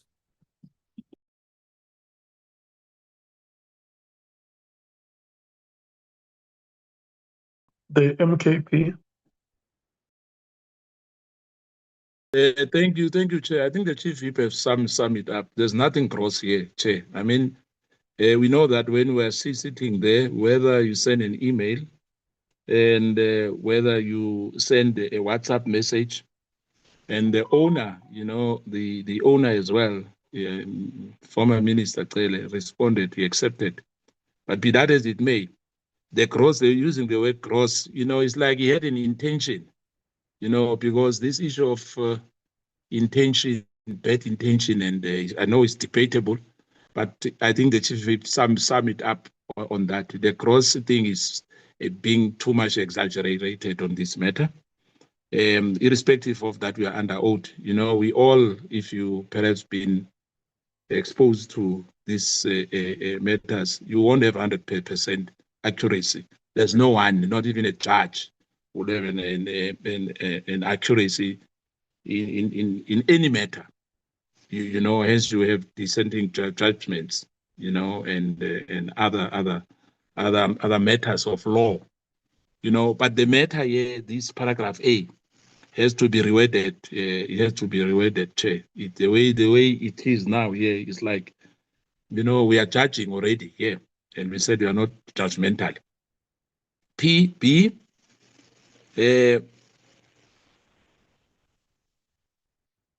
Yeah, I think it was no error as well.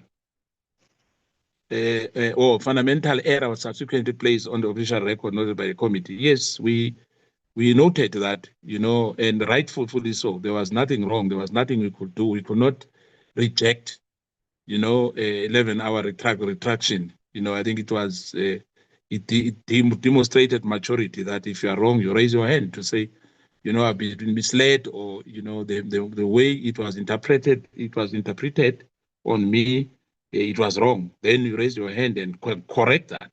You know, whether a national commissioner or a minister, you or a president, you can do so.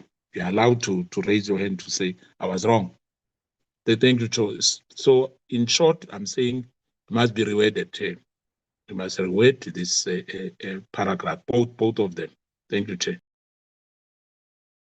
Thank you.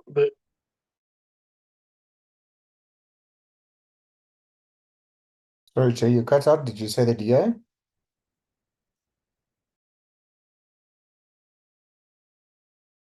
Chairperson? The EFF. Oh.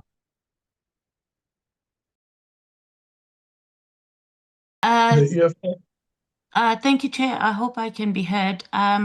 We are aligned with the proposal of Honorable Ntuli and also with the MK. I do think here we are under, I think we're still under the evidentiary assessment, and we're not, we haven't found ourselves in findings. So I think what the PA wanted to capture here is that we set the tone for making a finding. So I don't think it needs to find expression here on whether it's going to be a gross act of negligence, etc. That's something we'll be debate later. But what needs to be captured here is the fact of the matter that what had happened was that the general's testimony, and then later on just the circumstances that led to that, and then we assess the matter. So it does need to find expression here, but in terms of us making a finding in this section is not appropriate for us to do that now. But we agree that it should be captured in the report. Thank you. The DA. Thank you, Chair. We partly covered by what Honorable Ntuli as well as Honorable Mataisa said. Thank you. Your reply, Honorable Skosan. Honorable Sols. Yeah.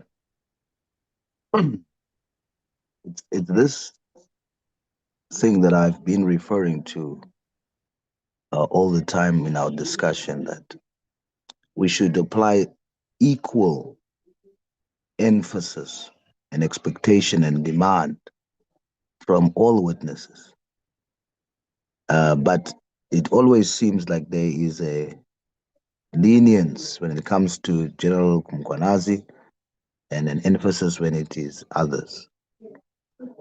And it's becoming very clear. It's my personal opinion, but we maintain that because General Mkhwanazi, you know, the high standard of office that he holds, he's not a junior officer. He holds a constitutional and statutory duty to exercise extreme due diligence before tabling operational intelligence. And that's what makes it gross. And for my colleagues not to see that is alarming. And it is not because it is General Mkhwanazi. No, it's because of the act that has taken place, just like we test the actions of others, like we just did Honorable Barnard. It's the actions. And that's what, in our minds, deals with that threshold of recklessness. Submitting unverified critical intelligence to a parliamentary committee without basic fact-checking and just say, it's a mistake, and then you WhatsApp it instead of following the official processes of saying, okay, I made a mistake, here's an affidavit or what. You just WhatsApp to the evidence leader. It's recklessness, it is negligence, and we want to highlight that so that such is not repeated. So we maintain, Chairperson, for the use of the words, but of course, the committee feels otherwise. We just want to state for the record that we maintain the use of the words gross negligence. Thank you, Chair.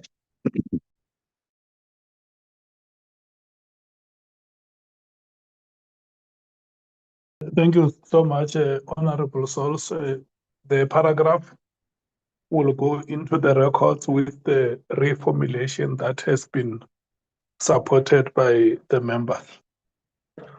Thank you so much.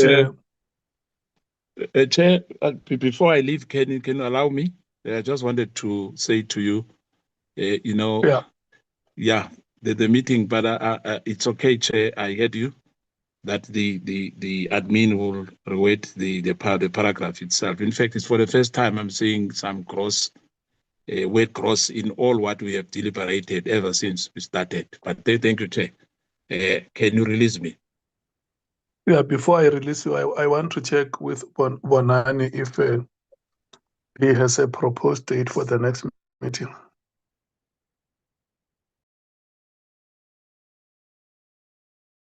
Mr. Ramano.